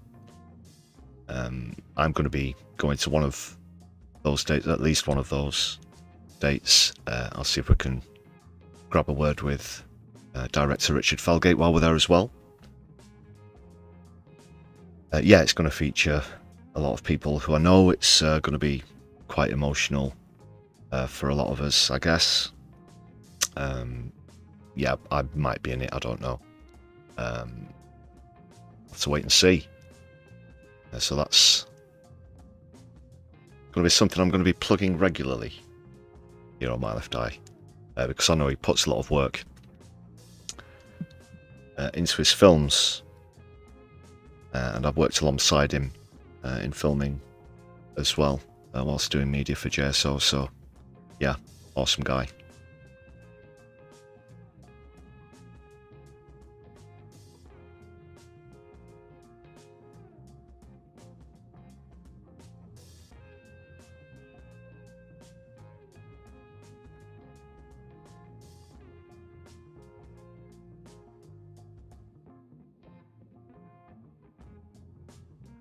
Okay, got people. Other shout outs to all of our marvellous members here on My Left Eye. Thank you for the gifted memberships on tonight's stream as well.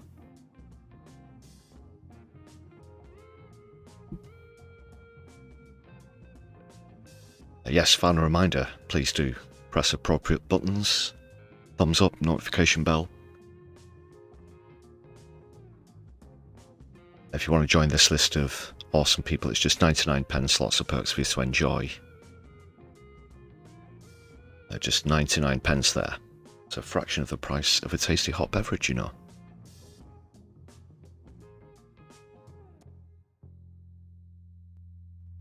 And speaking of hot beverages, there's also the Buy Me a Coffee page in the description of any content on the stream. And however you choose to support us, thank you all very much indeed.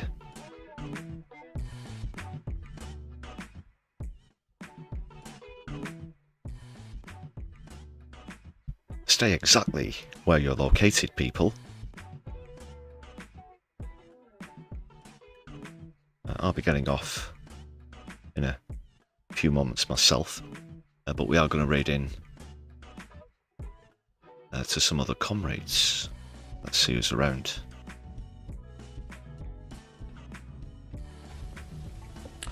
And I'm getting quite near the end now of this analysis.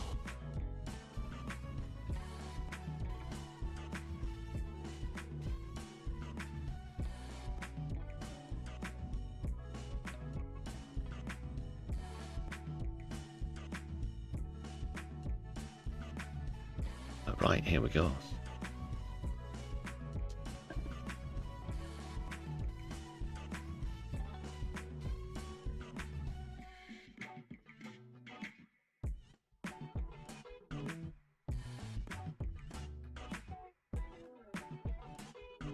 It's kind of late now, so a few other people domestically might be signing off. Perhaps be going into one of our international comrades channels when it does decide to load. But I guess I'll surprise you.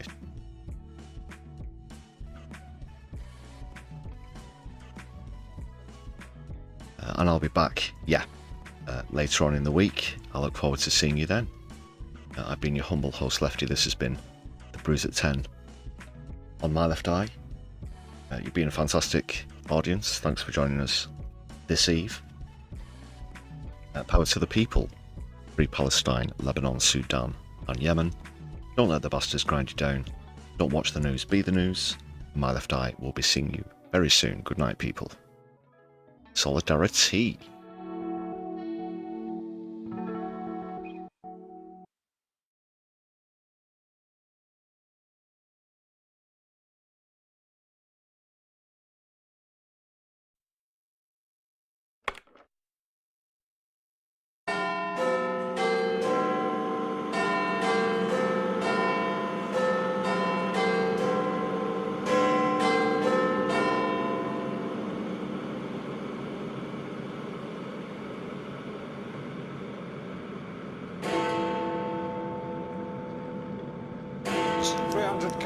$300K or we take it to Sky. If Raquel Walsh doesn't want to stay in a Trust House Forte, we'll stick her in a youth hostel, see if she likes that.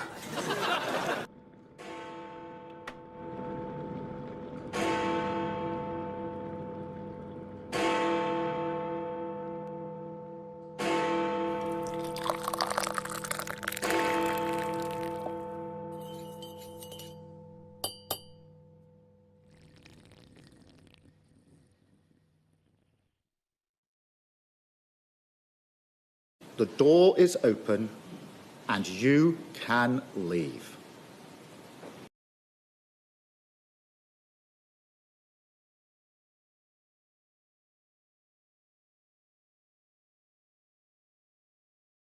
It's what Hitler and Goering did, and it is textbook.